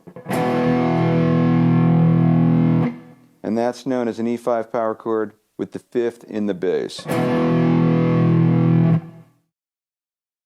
1, 2, 3, 4.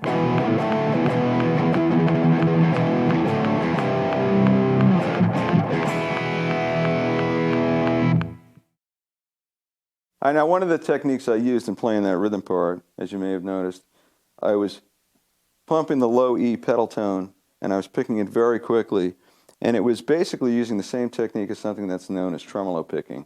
What tremolo picking is where you alternate pick as fast as possible, really. So if alternate picking on the low E string is like that, you want to build it up till it gets very, very fast.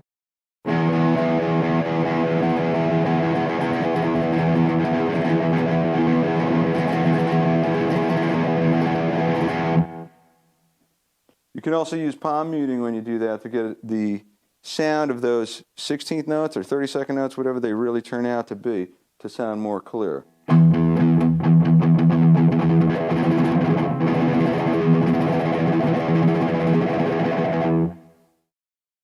Another technique I used at the end of that little musical example was when I got to the E5 chord at the end, I didn't just play the bottom 3 strings. What I did was I strummed across all the strings, but I mute the G string because I do want this to create the sound of an E5 power chord. The only notes I want to hear are E notes and B notes. So when I fret this chord, the bottom side of the ring finger rests lightly on the G string in order to mute it. So I can strum across all the strings, but I won't hear the G string. I'll hear all the other strings.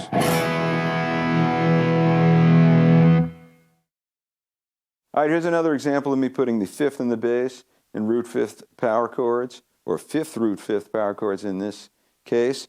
This is going to be played in the style of sort of stoner rock of Queens of the Stone Age, or maybe a little Pantera. 1, 2, 3, 4.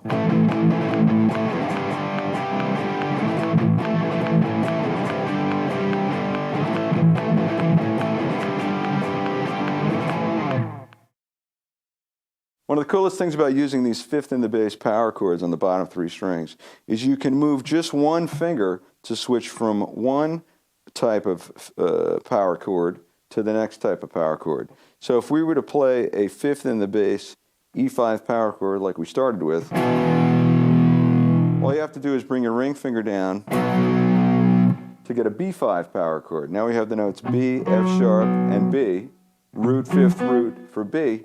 You take that ring finger off and go back to an index finger bar. We've got B, E, B, and that's an E5 power chord. E5, B5. And it's very easy to switch between these two chord types as you're playing a chord progression.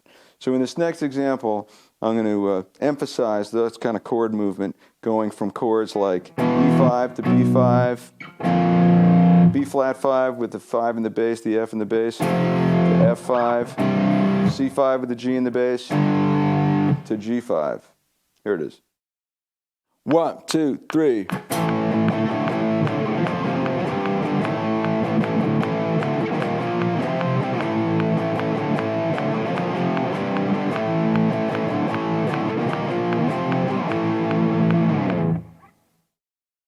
All right, now let's move this fifth in the bass power chord concept over to the next string group.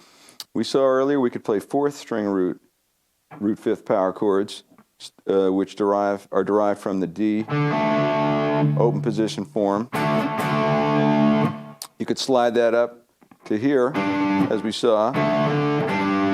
That would be a G5 power chord, G root, D fifth, G root. To put the fifth in the bass of this chord, you just have to bar your index finger over one string. So what you can do here is exactly like we were doing before, going from fifth in the bass power chords like this, like a D5 power chord with A in the bass, and then bring the ring finger down to sound A.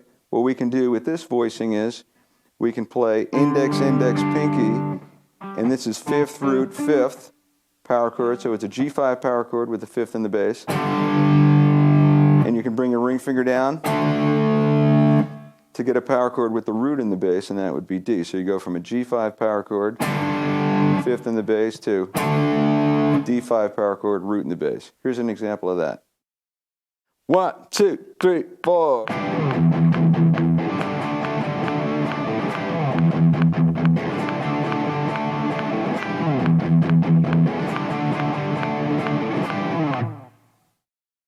All right, here's another example of that same thing. This one's sort of in the style of Metallica, Megadeth kind of a thing.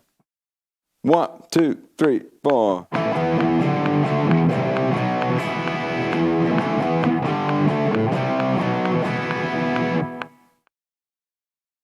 right, now I'd like to go over something called octaves and octave figures, often used for rhythm parts or melodies in songs. Generally speaking, an octave is a two-note shape where the two notes have the same name played at a different pitch. So if you were to play an E note, 7th fret of the A string, and play another E note an octave higher, which is 8 notes away in the E major scale, 1, 2, 3, 4, 5, 6, 7, 8, E note, E note, play the two notes simultaneously, that's known as an octave, playing an octave shape. When I play this octave shape, I can either use finger picking to pick each string individually, the A string and the G string, or I can strum across it And if I strum across it, then I have to mute the D string that falls in between. And the D string gets muted by the underside of the index finger. All right, now let's play a scale all in octaves. This is an E minor pentatonic scale.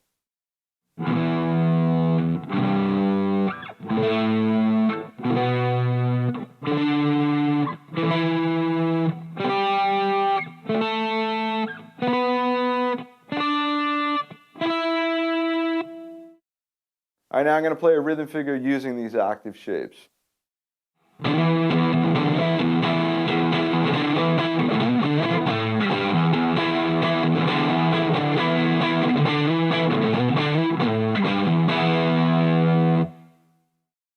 All right, now let's try another scale played in octaves. This time I'm going to play the E Mixolydian mode.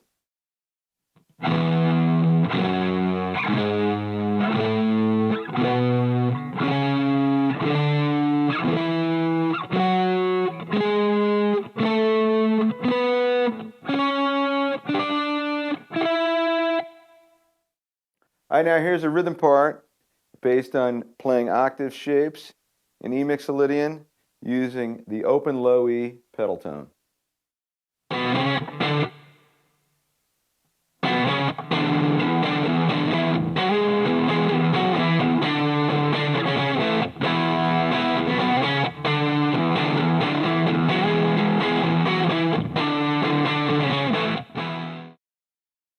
All right, now let's get into some more chord types. Two very commonly used chord types in rock music are known as the suspended fourth chord and the suspended second. We did touch on those kind of chords a little bit earlier in this DVD, but I'm going to give you a full explanation now. If we start with our open position E major chord, the way you sound a suspended fourth chord is the fourth scale degree is going to take the place of the major third.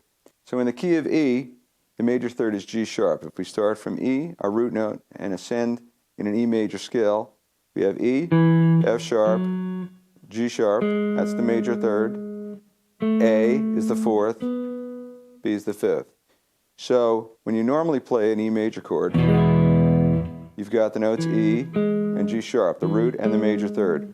We're going to replace that major third with the fourth. In the key of E, that would be A. So instead of the chord sounding like this, a regular major chord, we get this. If you go back and forth, you can hear the difference.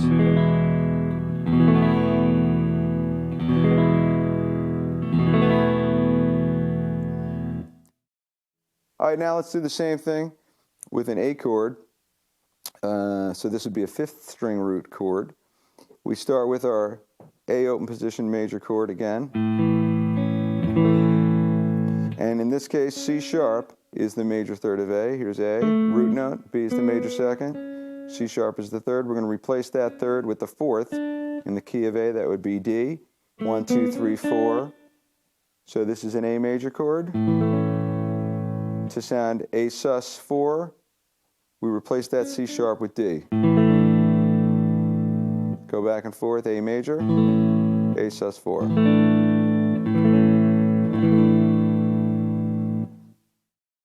All right, and lastly, let's move to the top four strings. With a fourth string root note, we have a D major open position chord. That top note, that's the major third of D. If you play a D major scale ascending, D, E, F sharp, root, major second, major third. We're going to replace that major third with the fourth. In the key of D, that would be a G note. D, E, F sharp, G. So this is D major, D sus 4.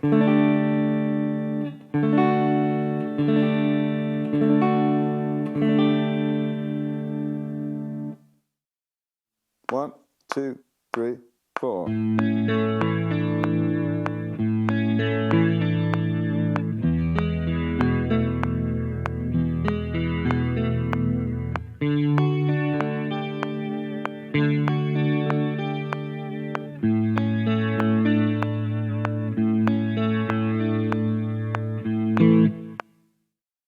All All right, here's another example, and this falls anywhere between classic rock and modern rock because of the chord progression and the guitar sound that I'm using.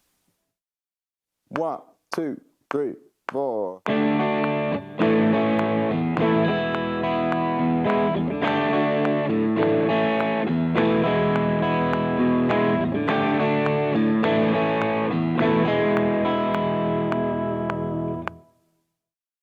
All right, now let's go over another type of suspended chords. These are called sus2, suspended second chords. If we start with that A major open position chord, just how we had changed the major third to the fourth to get a sus4, suspended fourth chord, we're going to substitute, instead of playing a major third, we're going to play a major second. And that's where the name suspended second comes from.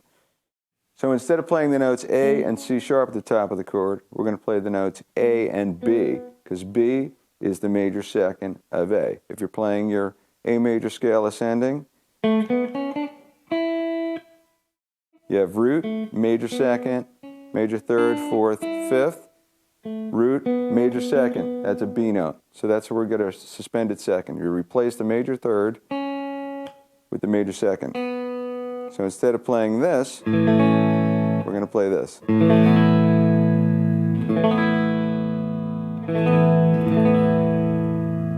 And that's a suspended second. Now we can do the same thing with our D major chord. The F sharp is a major third. Go up the D major scale, root, major second, major third. So that major second is an E note. So instead of playing F sharp on top, we put a E on top. For both A and D, it's very handy because you can use open strings for those tones.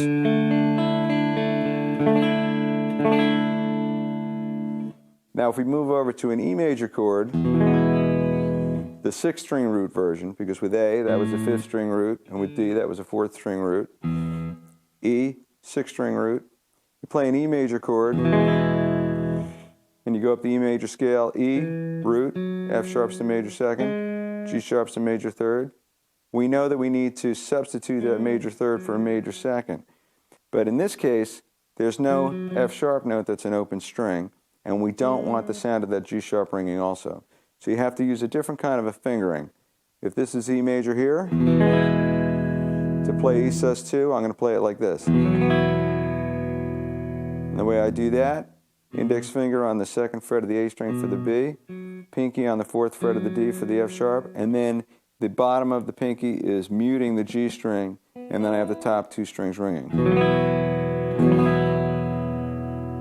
That's an E sus2.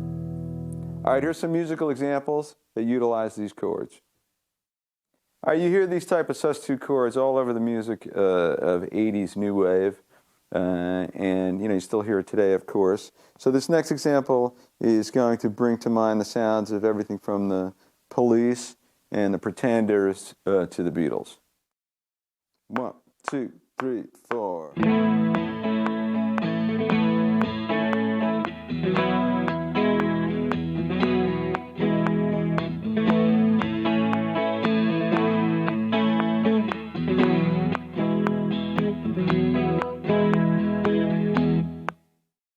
All right, now I'm going to play that same thing again, but this time I'm going to play it with more of a driving rock 4/4 kind of a feel. 1, 2, 3, 4.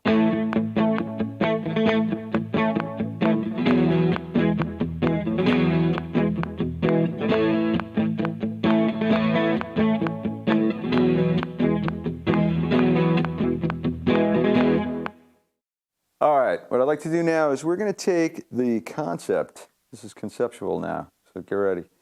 The concept of switching between major chords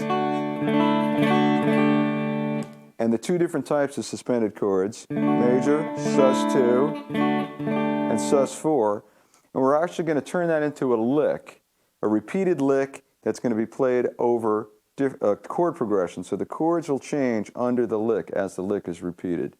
And this is a kind of a classic rock kind of thing. You'll see what I'm talking about.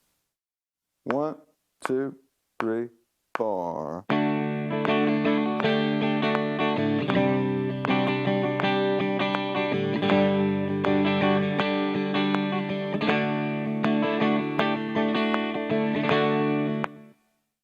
All right, let's go back to our open position cowboy chords once again to talk about how to get sus2 and sus4 chords from our C chord and our F chord. With the C chord, you drop your pinky down on the 3rd fret of the D string to get the sus4, because that major 3rd E is raised to F. F's the 4th of C. If you want a sus2 for C, that major 3rd E goes down to D. So again, we're able to use our open strings to give us those suspended second sounds. So, C sus2, C major, C sus4.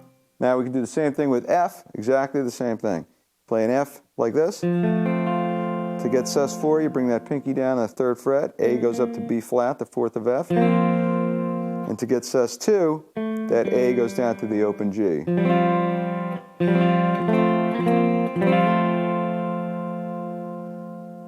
Jimi Hendrix used these chords all the time. They really come from sort of country piano techniques. And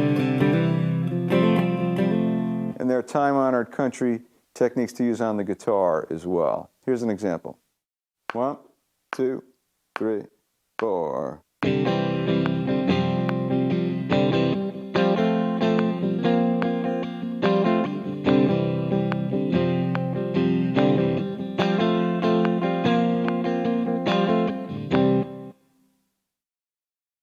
Okay, we're ready for our next level. And this is going to be thumbed chords.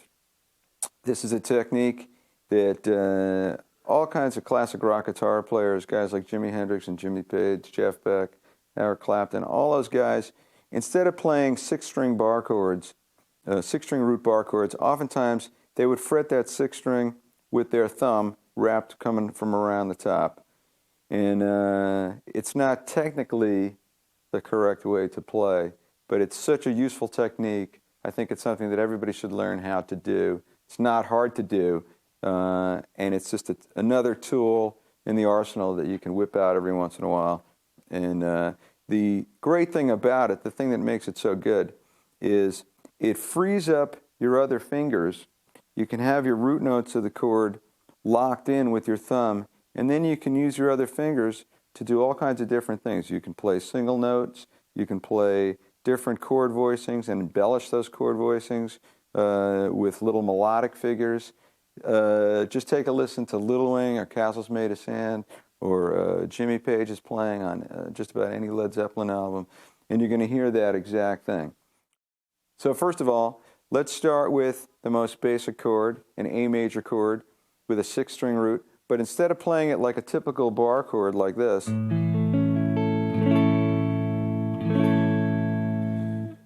we're not going to use an index finger bar going across all the frets. We're going to use our thumb to fret that low A root note. And now we're going to use the chord position on the top 4 strings that we had used for our F chord. As you see, if you've gone through this whole DVD, so many things can be traced back to the most basic things that you learn on the guitar that have to do with the first position and open position chords. All of those things can be translated all over the neck and done in different ways, and that's one of the greatest things about the guitar. So just like we had our F chord from way back when, we're going to move that up to the ring finger on the 7th fret, middle finger 6th fret of the G, index finger bars the top 2 strings. So you've got an A major chord voicing on the top 4 strings, and we can drop our A bass note, root note down on the bottom that's fretted with the thumb. Now this 5th string, it's not being fretted at all, so it needs to be muted somehow.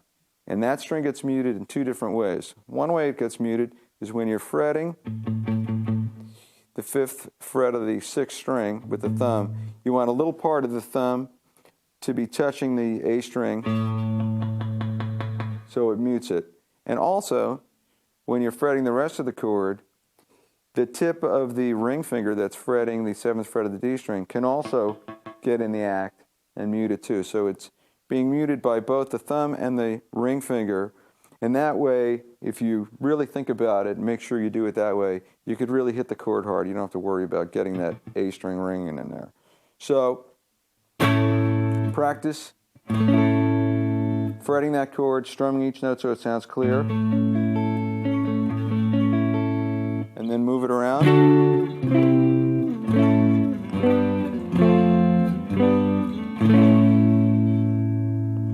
And it might hurt a little bit at first if you've never tried it before with your thumb, but believe me, it's worth it. After a while, it's going to feel very comfortable. Okay, so let's use these thumbed 6-string root chords to continue our discussion of suspended chords.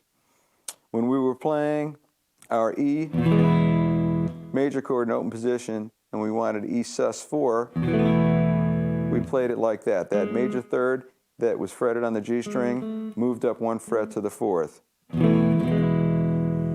So if you just look at the top 4 strings, you could do that by going like this. Okay, we're going to apply that concept to a closed position higher on the neck. So if we move up to that A major voicing here, you can put your pinky down. That's A sus4, but let's bring that thumb in there.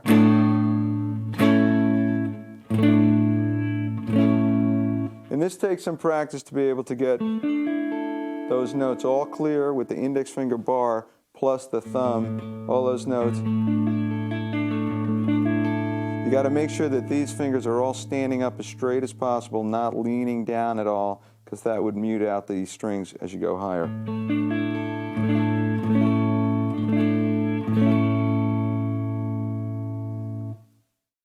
1, 2, 3, 4.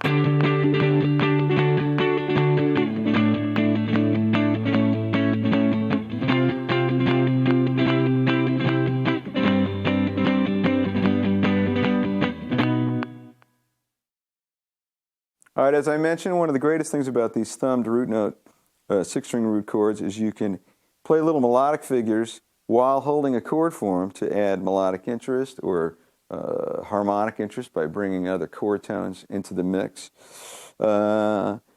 We started with our A major chord, and we played a suspended 4th chord like this by bringing the pinky down on the 7th fret of the G string. You can also put the pinky down on the 7th fret of the B string. It's very comfortable to do that, and that makes a 6th chord, major 6th chord. And you can also bring the pinky down on the 7th fret of the high E string.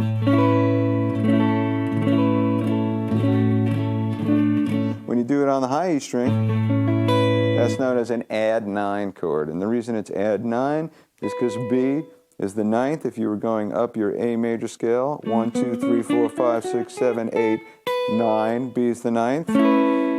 It's the same as the 2nd, but it's an octave higher.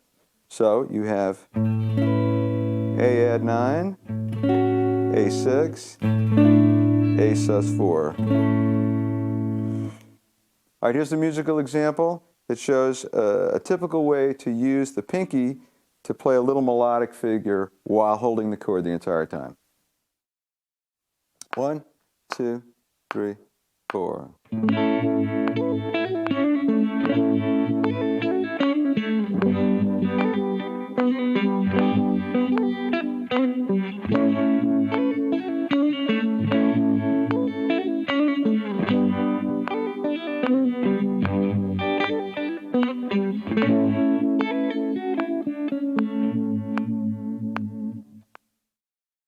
All right, so as we've seen, we were adding notes with the pinky all on the 7th fret. You could, of course, as far as you can reach, get creative and add as many different notes to use as embellishment as you can, as long as they sound good to your ear. So,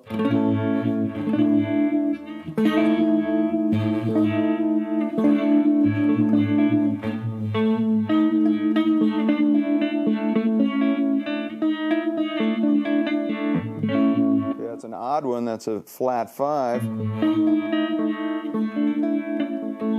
But it's there. It's doable, so why not? So we went up to the 8th fret on the G string. If you do that on the B string, you get the 6th to the flat 7. Now, as you reach up higher with the pinky, it becomes more difficult to keep that thumb in there. but, you know, pain is what it's all about, so, you know, don't feel bad. It's supposed to hurt a little bit. And then you can go up one higher on the high E string, too.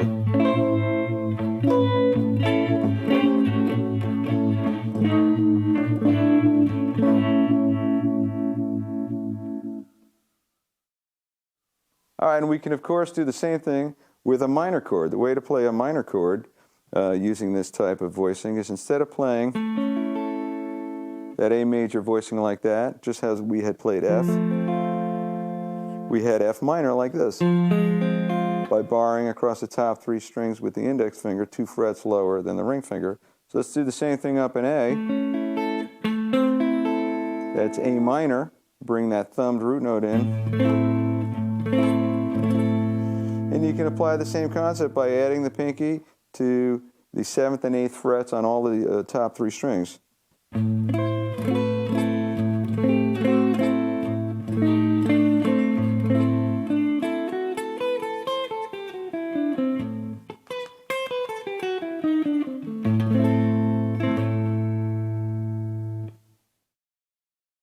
One, two, three, four.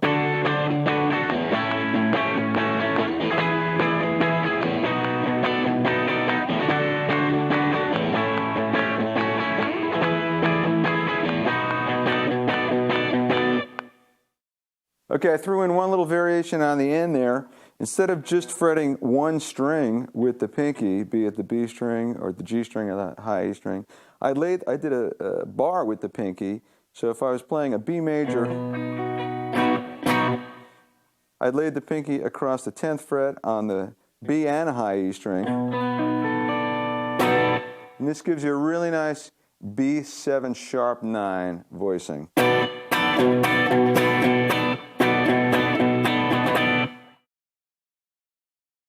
All right, our next section is going to be devoted to some alternate tunings. One of the most common alternate tunings in rock is a detuning, meaning you tuning the guitar lower, and this is drop D tuning. To attain drop D, all you have to do is change the tuning of one string, the low E string. That's going to go from E down one whole step to D. All the other strings stay the same, so the tuning you have now is D, A, D, G, B, E. You can hear this tuning used in all different kinds of bands, everybody from Soundgarden to Van Halen to Alice in Chains.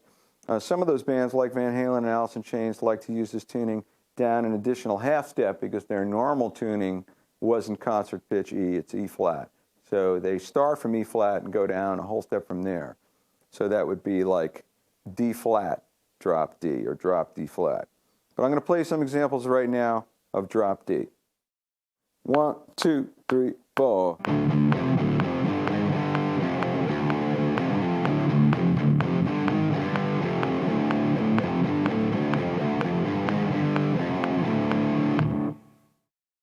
All right, you can also use this tuning to play very effective, heavy single note riffs. Here's one right here. 1, 2, 3, 4.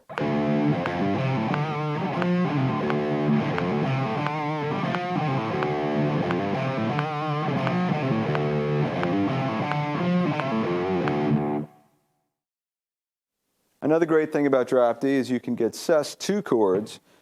If you start with a bar, you just have to put your pinky on the D string 2 frets higher. So this is a G5 chord, because in standard tuning you'd play that like that. Because that low 6th string is down a whole step, you'd have to move up 2 frets a whole step to get the same pitch. So this is sounding concert G, D, G. There's your G5. Drop that pinky down on A. You've got G sus2. So many metal bands like Mudvayne today will use this voicing.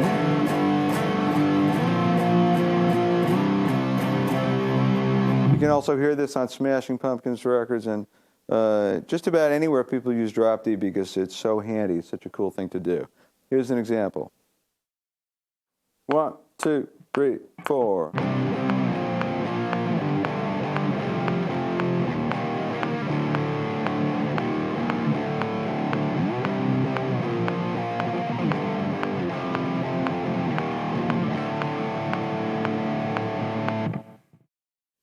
Drop D is also great for heavy single note riffs. Here's a couple of examples. 1, 2, 3, 4.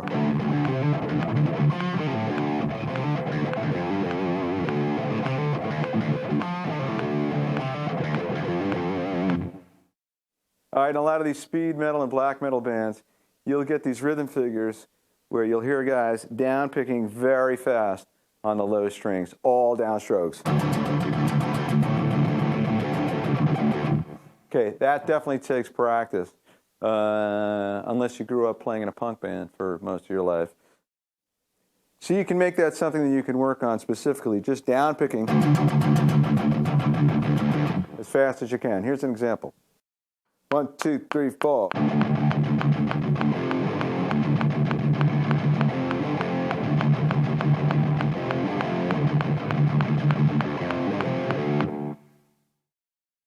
Many of the heaviest of today's bands, like black metal bands and thrash metal bands, will take this drop D tuning and tune down an additional whole step. All the strings are going to go down another whole step. So that's going to result in a tuning known as drop C. Here's the low C.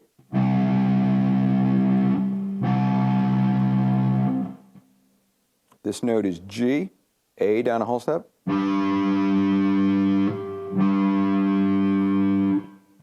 This note is C, D down one whole step. This note is F, G down one whole step. This note is A, B down one whole step. And the high string, which is usually E, is now D, E down one whole step. 1, 2, 3, 4.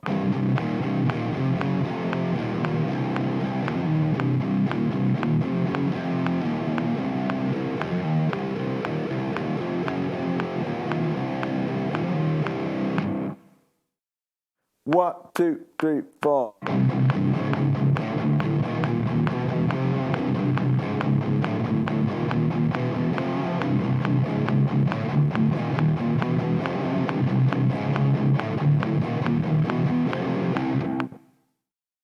All right, another technique that sounds great when you're in this kind of tuning and using maximum gain, super distortion, is to palm mute, because it really does fatten up the sound, make it much more percussive. On guys that use floating tremolo systems, like Dimebag Darrell did and Alexi Leho from Children of Bodom, they'll lean on it so hard that it'll actually go sharp. I can get it a little bit on a fixed bridge, but you can hear that much more pronounced on a floating bridge system. So here's an example of using severe palm muting, playing fast 16th notes. This is a speed thrash metal kind of example. 1, 2, 3, 4.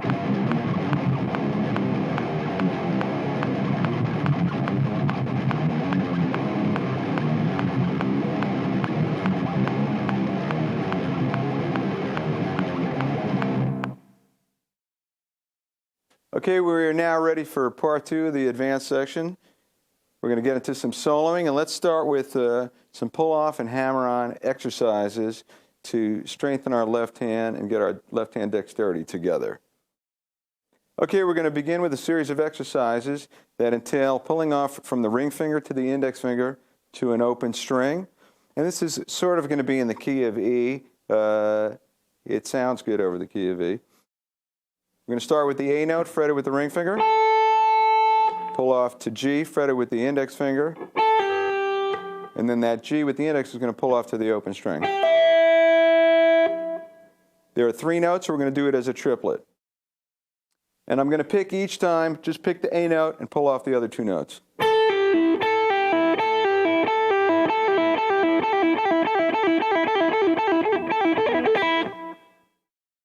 All right, now let's move this over to the B string. We're going to do the same thing.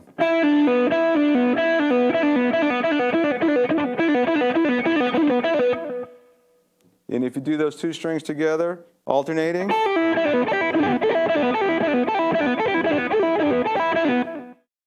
you could even do the 2 strings together with bars. Okay, let's move over to the G string. We're going to go down now to the 4th fret, 2nd fret, and open.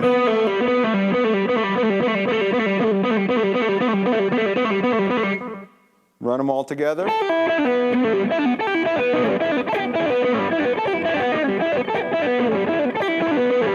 Like that. Go over to the D string, same thing, 4th, 2nd, open.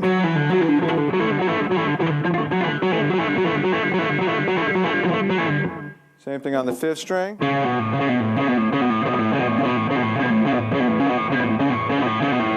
Same thing on the 6th string.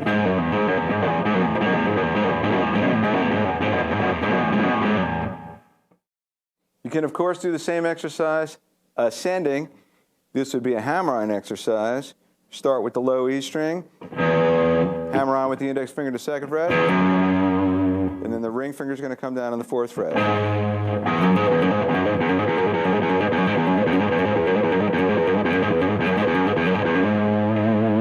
Do the same thing on the A string.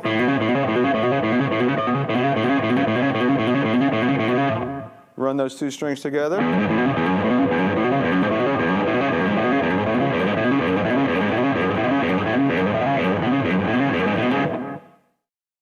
Go over to the D string.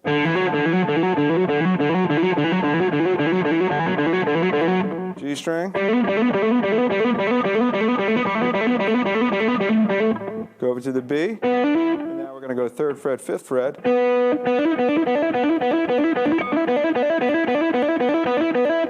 And back to the high E string, but with hammer-ons. And you can run them all together, all the strings.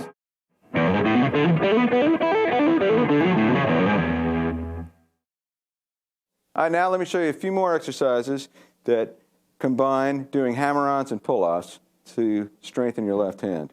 We're going to use A minor pentatonic as our scale, and we're going to use the extended position.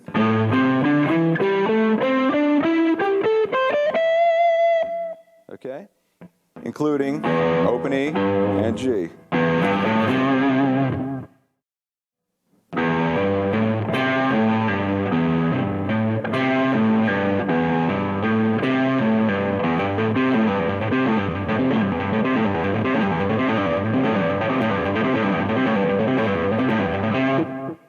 What I was doing in that exercise is I picked the low E string once, and hammer on, and I picked the A string once. Pick the low E string again, and pull off. Pick, pick, pick. But when I repeat it, I use the pull off to keep the low E string going.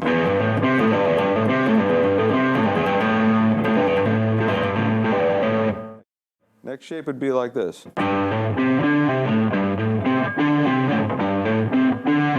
Start with a hammer, and then a pull-off.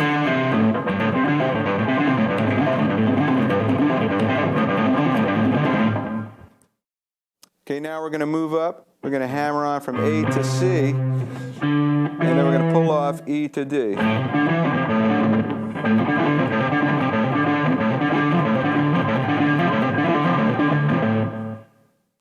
Okay, now we can move down here again, and we can play a C note here, hammer on to D with the pinky, index to pinky, and there's the pull off there.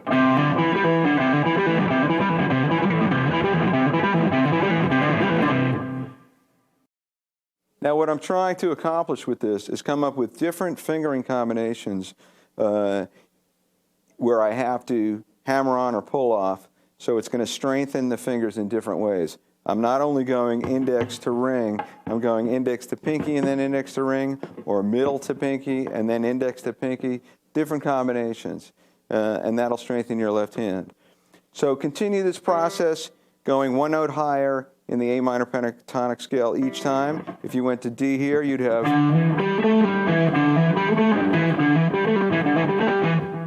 You went to E here. You could also do that here.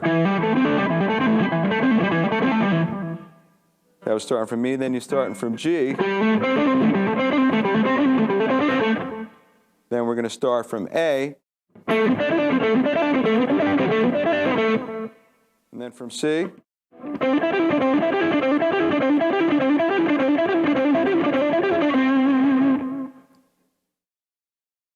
All right, now I'd like to give you another scale. This is known as the blues scale. The blues scale is very similar to minor pentatonic. It adds one note. Minor pentatonic is a 5-tone scale. Blues scale is a 6-tone scale, and we are adding the flat fifth to the scale. So if you recall, when we played E minor pentatonic, we played E the root note, G the flat third, A is the fourth, B is the fifth, D is the flat seventh, and then it repeats. We're going to add the flat fifth, which is B flat. So we'd have E, G, A, B flat, B, D, E. Continue to the next octave. G, A, B flat, B, D, E.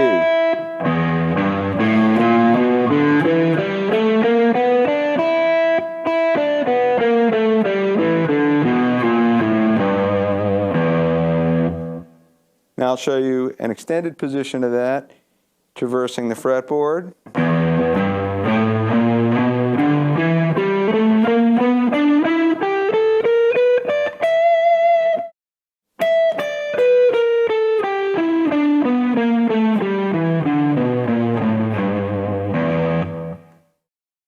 All right, now let's do the same thing in the key of A, using all fretted notes.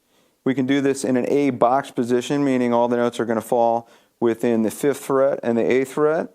So this is the A blues scale. Root, flat third, 4th, flat 5th, E flat, 5th, flat 7th. We carry that through 2 octaves.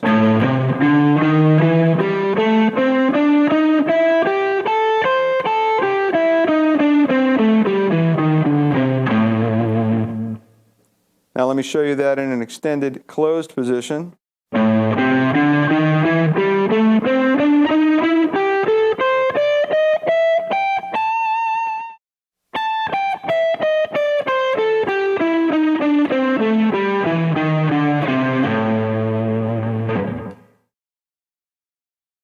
right, so it's a good idea to use the same kind of scale exercises that we used for minor pentatonic when you're playing a blues scale. So to refresh your memory, we did ascending 3s, ascending 4s, descending 3s, descending 4s. If you were to do ascending 3s in the blues scale, in E blues scale, using open strings, it would sound like this.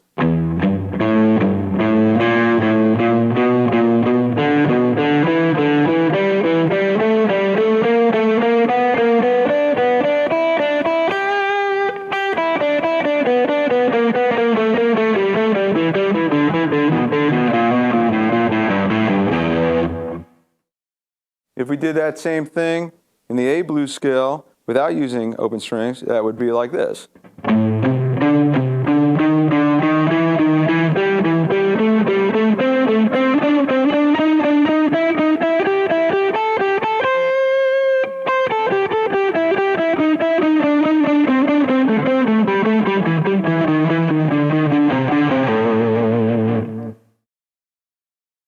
All right, now I'm going to show you a couple of licks that are used commonly when guitar players employ the blues scale. You're going to hear this kind of playing. Everybody from Johnny Winter and Jimmy Page and Jimi Hendrix, all the classic rock guys, to all the blues guitar players and any of the guitar players that you can find that take a guitar solo on one of today's records. 1, 2, 3, 4.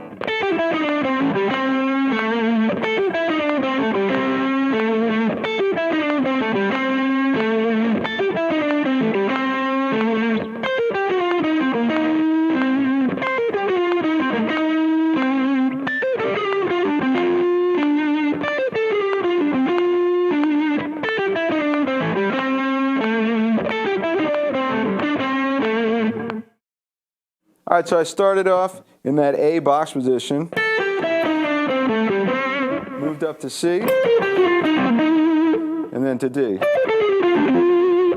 So you should do that as you practice all these things. Move them all over the fretboard, because the strings and the guitar and the spacing, it's all different as you move around. So you're going to have to work on those things, get them under your fingers.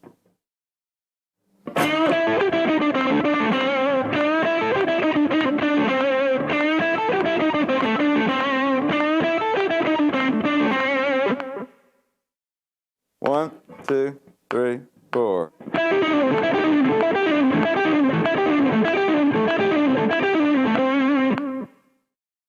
All right, and that last lick, what I was doing was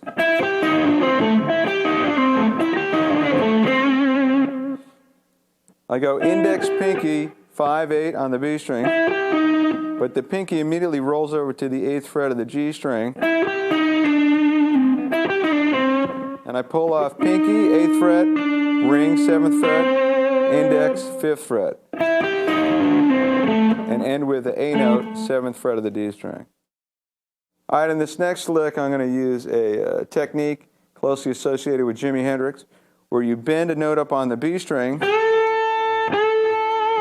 In this case, I'm bending G up a whole step to A, and when I bend that note, I catch the G string underneath the same finger. That way, when I pick this note, that E flat, which is what it would be fretted normally, is pre-bent up to E.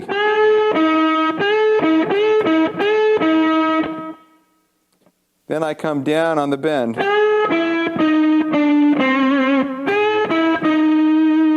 So it's pre-bent, up a half step, and then unbent. 1, 2, 3, 4.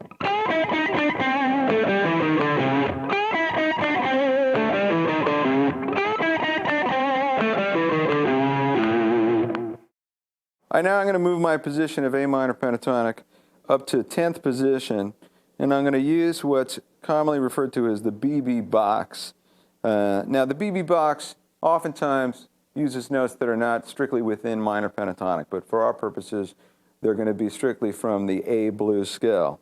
So if we're playing just in the 10th fret area, we can start with the G note on the 12th fret of the G string, A on the 10th, C on the 13th of the B, and then on the high E string we use 10 for D, 11 for E flat, 12 for E, and I'm going to begin with a bend. I'm going to bend that E up a step and a half to G. And this lick is played like this.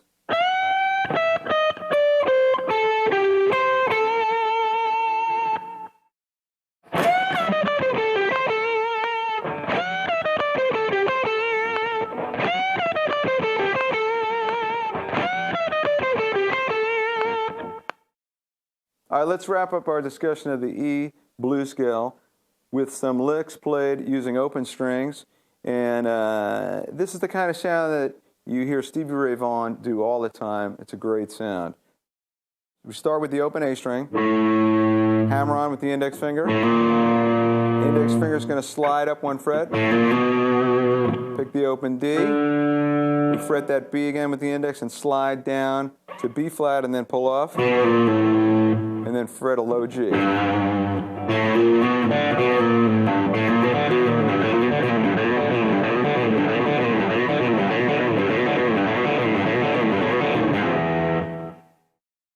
All right, let's play another lick now that also incorporates the sliding of the index finger between two frets. We're going to go from A to B flat, back to A, pull off to open G, and end with an E.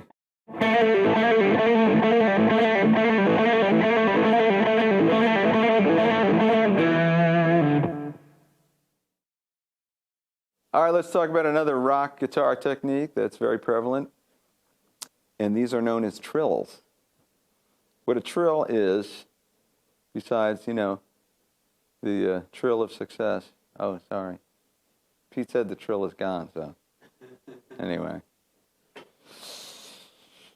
Cheap trills in the back of my car. A trill is when you move between two notes, either a half step or a whole step apart. Although in guitar, a trill, and in guitar transcriptions, a trill can usually mean the fast movement between any two notes. And in classical music, if it's the intervallic space between the two notes is greater than a step and a half, it's actually known as a tremolo, moving quickly between the two notes.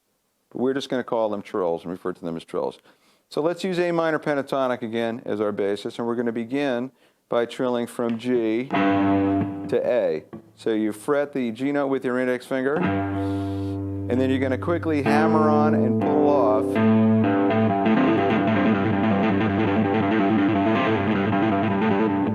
that's what creates a trill. A fast hammer on and pull off repeatedly.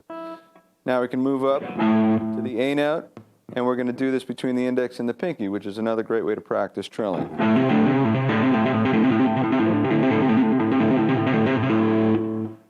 We move over to the A string, start with C. Go over to D. Up to E and G. And up to G and A. So move these all over the neck. You can go up to the G string, the B string, and the high E string. All right, let me give you a couple more fingering exercises, scale exercises. These are just licks that are good for your chops. The first one we're going to do is we're going to begin with a G, bend up to A, and then I'm going to play A on the 5th fret. These are all in A minor pentatonic. A fretted with the index finger on the 5th fret of the high E, to G, 8th fret of the B, pulled off to E, 5th fret of the B.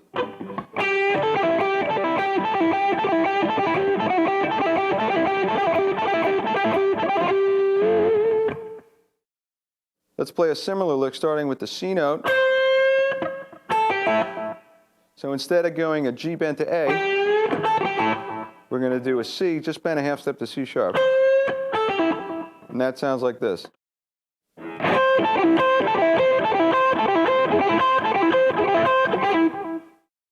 Now let's take this rhythmic concept of an 8th note followed by a 16th note triplet, and we're going to move it down through the scale. So if you play A and use that as your 8th note, and then the next 3 notes descending of A minor pentatonic as the 16th note triplet, you'd have like that. It would sound like this.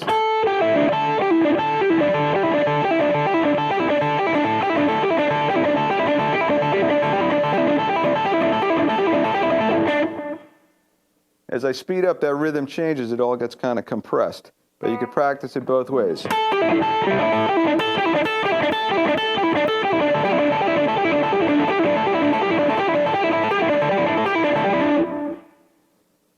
If we move to the next lower note in A minor pentatonic, you have G, that'll be our 8th note, followed by E, D, C, those are our 16th notes.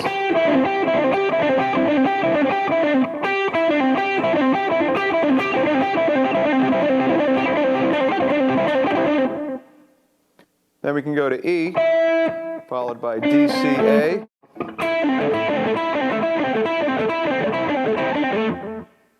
Then we can go to D, followed by C, A, G. You can see I'm progressing downward 1 note in the scale at a time.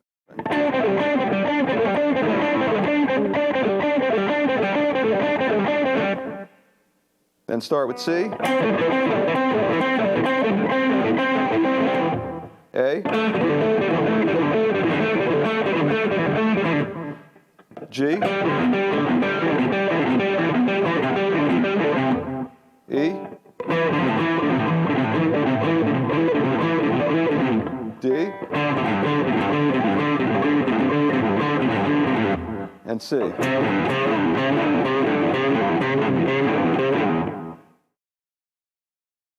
All right, this next section is on harmonics, natural harmonics, and artificial harmonics. Natural harmonics are sounded by lightly resting a finger over a fret, generally over a fret, and it produces a bell-like tone. I'm resting the finger on the string, I strike the string with the pick, and then I lift the finger out of the way to let the string ring. The easiest natural harmonics to sound on the guitar are located directly above the 12th fret, 9th fret, 7th fret, and 5th fret. You can do that on every string.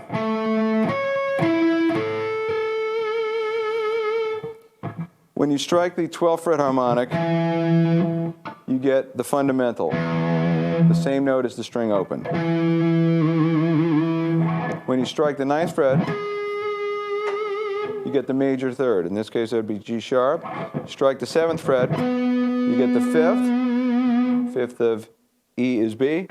5th fret is the fundamental again. 1 octave higher than the 12th fret. Try that on the A string, D string, G string, B string, and the high E string.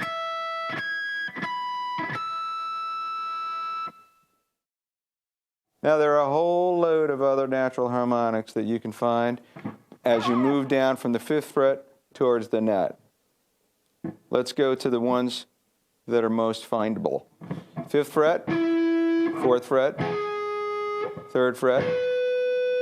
Now again, you got the fundamental, E, major 3rd, G sharp, 5th, B. Then you get the flat 7th at the D note. That's located just past the midpoint of the 3rd fret. Now, when we write these things down in transcriptions, if something is above the 3rd fret, we will show that harmonic happening at the 3rd fret, because you're directly above the 3rd fret. Anything behind it is less than the 3rd fret. So we will refer to that as something like 2.6. Go back a little further, a little bit before the half point, and you get a fundamental again, E. Because it's before the halfway point, we call that 2.4. And then if you go directly over the 2nd fret, you get the 2nd, and then you get a 3rd again, just behind that 2nd fret. There you go. And you can keep going.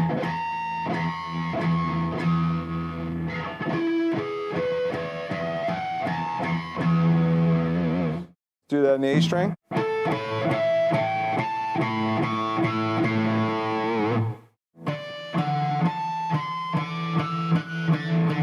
G. B. High E.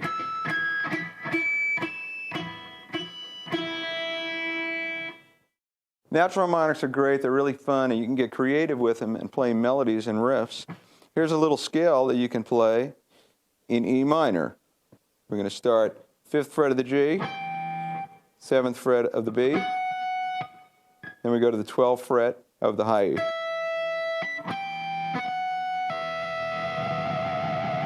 You can allow all 3 to ring.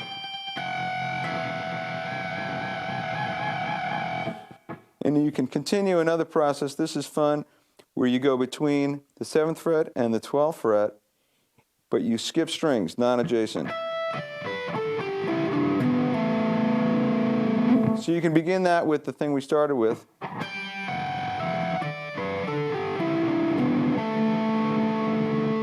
an open G and a 12th fret harmonic.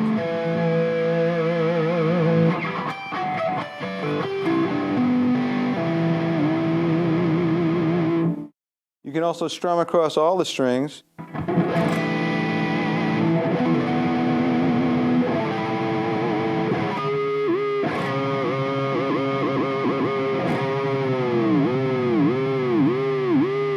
Or just pick one note,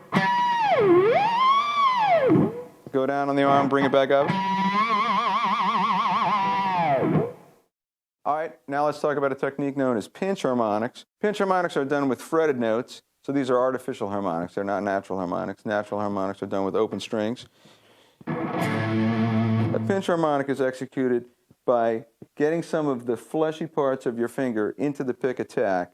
And as you move along the length of the string, there are different points known as nodal points that will create different harmonics in what's known as the overtone series.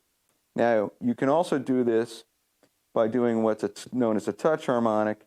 As you pick the note, you rest the tip of your index finger on the string slightly ahead of the pick.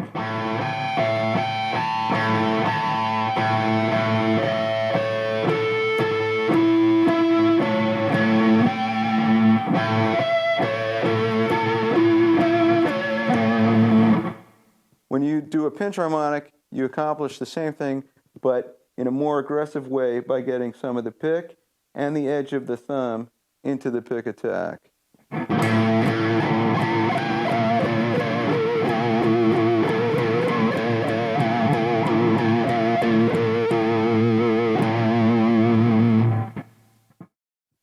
All right, let's try that with another note.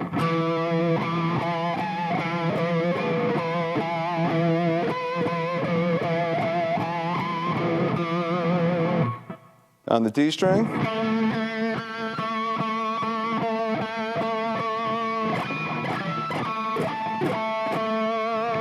On the G string.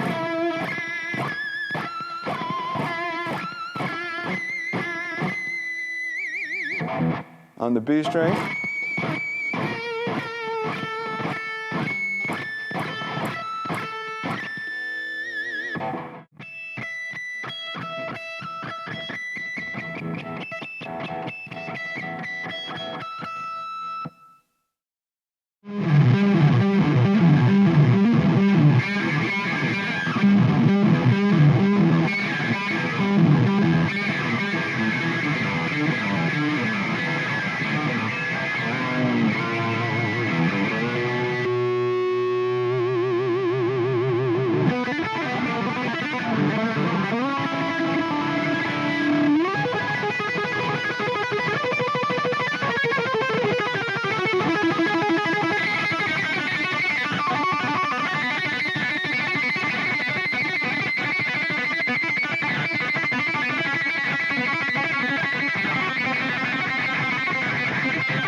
All right, now let's get into our next topic. This is fretboard tapping. Fretboard tapping was, of course, made popular by Eddie Van Halen, and is a technique that everybody uses. It's a great technique. You can accomplish tremendous speed and get a legato sound. Legato means smooth and connected, and that's because when you do fretboard tapping, everything is executed with either a hammer-on or a pull-off, so you never have a normal pick attack. With fretboard tapping, generally, a tapped figure will begin by bringing one of the fingers of the pick hand down onto the fretboard. I like to use my middle finger. Some people prefer to use their index finger. So I begin this lick with what's known as a silent tap pull-off. I have my middle finger positioned on the 7th fret of the high E string, but I don't sound that note. What I do is I actually sound the open high E string by pushing off. So it's a silent tap pull-off. Now, guitar players like Eddie Van Halen and Steve Vai, two guitar players, and Joe Satriani, who are masters of fretboard tapping, they always use a lot of saturation, tremendous distortion in the amp, lots of front-end gain. Most modern amps, it says gain right there. You put the gain all the way up.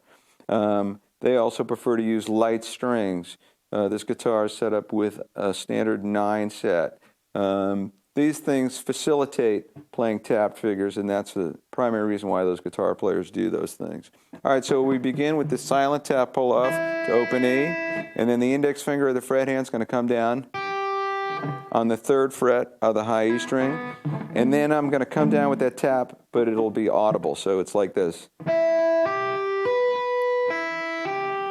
And it's a triplet. 1, 2, 3. 1, 2, 3. If we build up speed doing that, it sounds like this.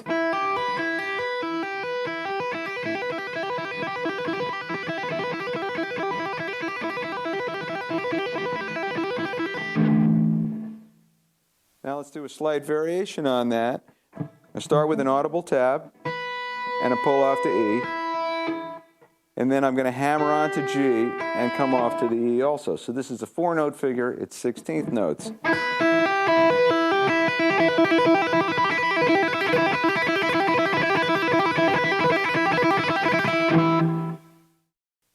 All right, let's change our little tapped melody here we're going to stick with a 4-note figure, and we're going to go back to a silent tap pull-off to start the tapped figure rolling. So we start by pushing off to go to our open E, and then we're going to do 2 hammers in a row with the index to the 3rd fret for G, and with the ring to the 5th fret for A, and then the tap comes in that's audible. So this sounds like this.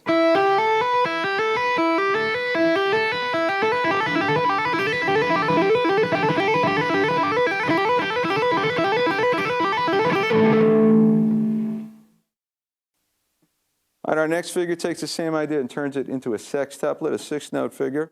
Here's the first 3 notes. Here's the next 3 notes. That sounds like this.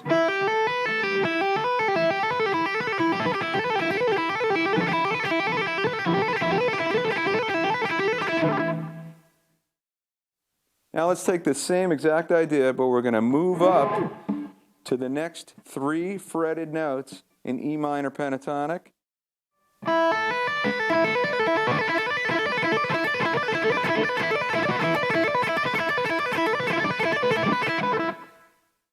Now we can move up again to the next 3 notes in E minor pentatonic.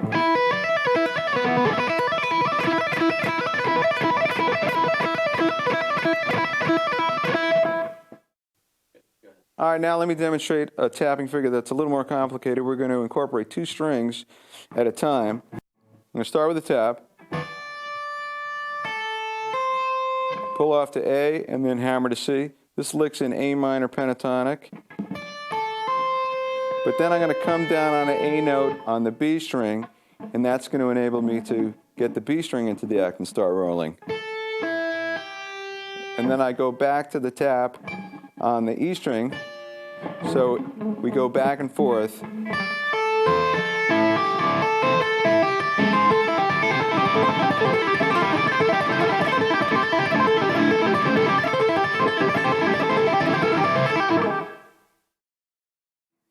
One thing you can do with this lick that's fun is you can move it up the neck 1 fret at a time.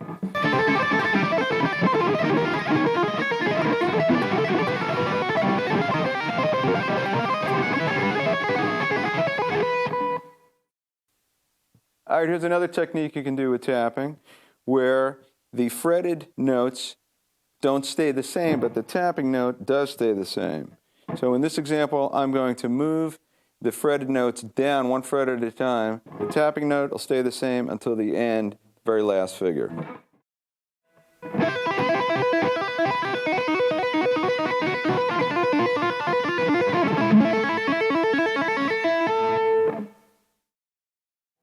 Another great technique to do with tapping is tapped bends.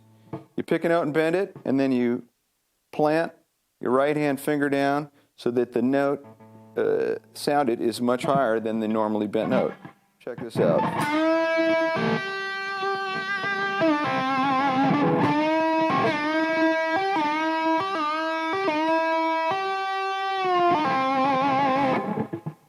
There I was tapping 3 frets higher,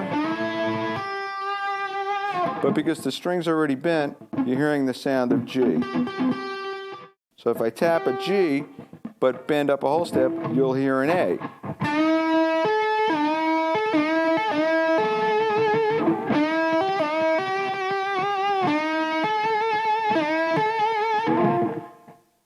If I tap a B flat, but bend up a whole step, you'll hear a C.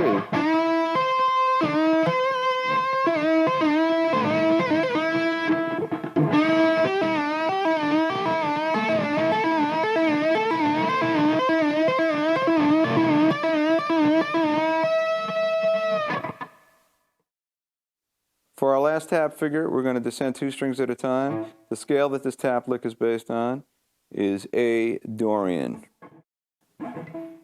Here it is slow.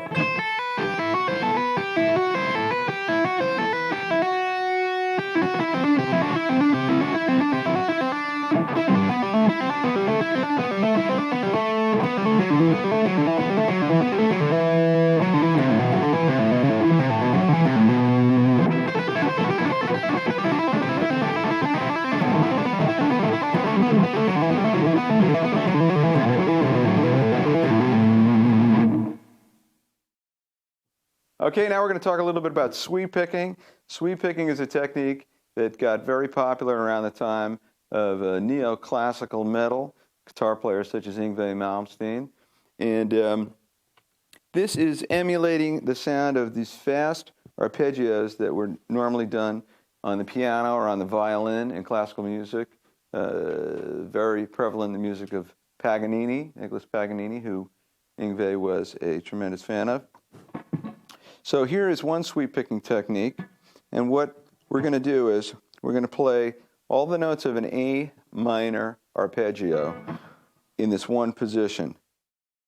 So the notes of an A minor triad are A, C, and E. And that'll repeat A, C, E, and A again. So in this position, we have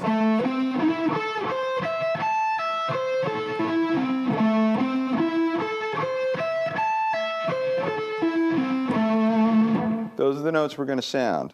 Now the way we're going to sound those notes is you're going to pick the first note, hammer on, and then you're going to rake across as you sound the other notes. All downstrokes.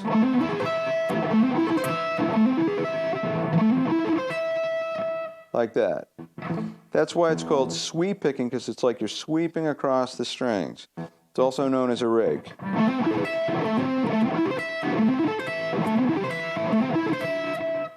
When we get to the end, the high E string, when we get to the high E string, we're going to do a hammer on and a pull off. It's a big stretch there, 12th fret to 17th fret. That begins the downward motion and upstroke, what's known as a reverse rake, as you come back across the strings, and a pull off. So this is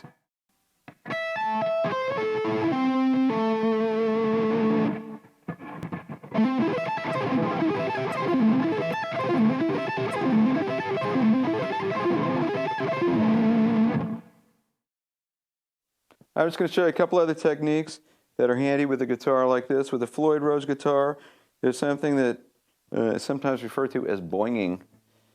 It's not what you think it is. What boinging is you play a note and you quickly flick the bar to get this kind of aggressive sound of the whole tremolo system bouncing.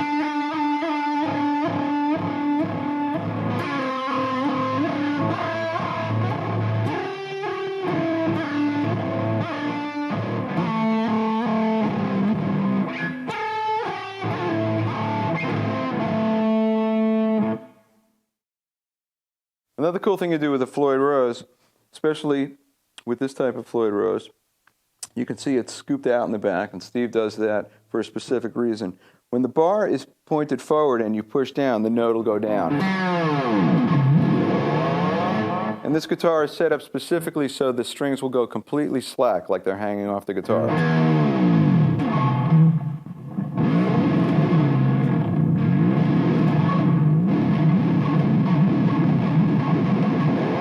What happens actually is that they get stuck to the magnets on the pickup, and that makes a certain sound.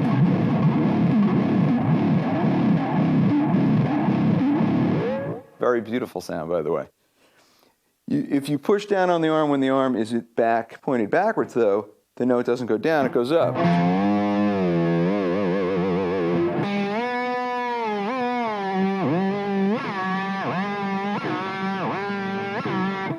See what I mean?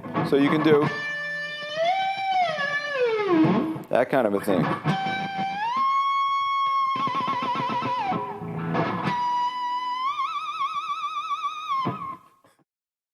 And here's one more great technique you can do with a Floyd Rose.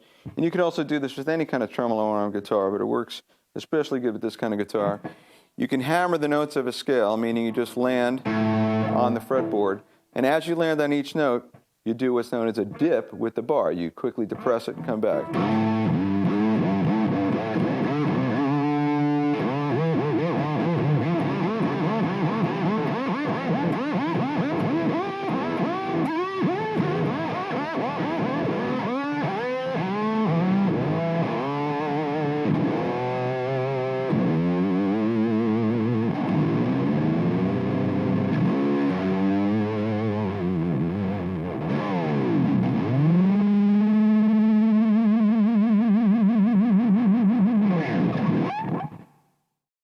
All right, I hope you've enjoyed this Ultimate Rock Guitar DVD. This is Andy Aledort signing out for Guitar World. I'll see you next time.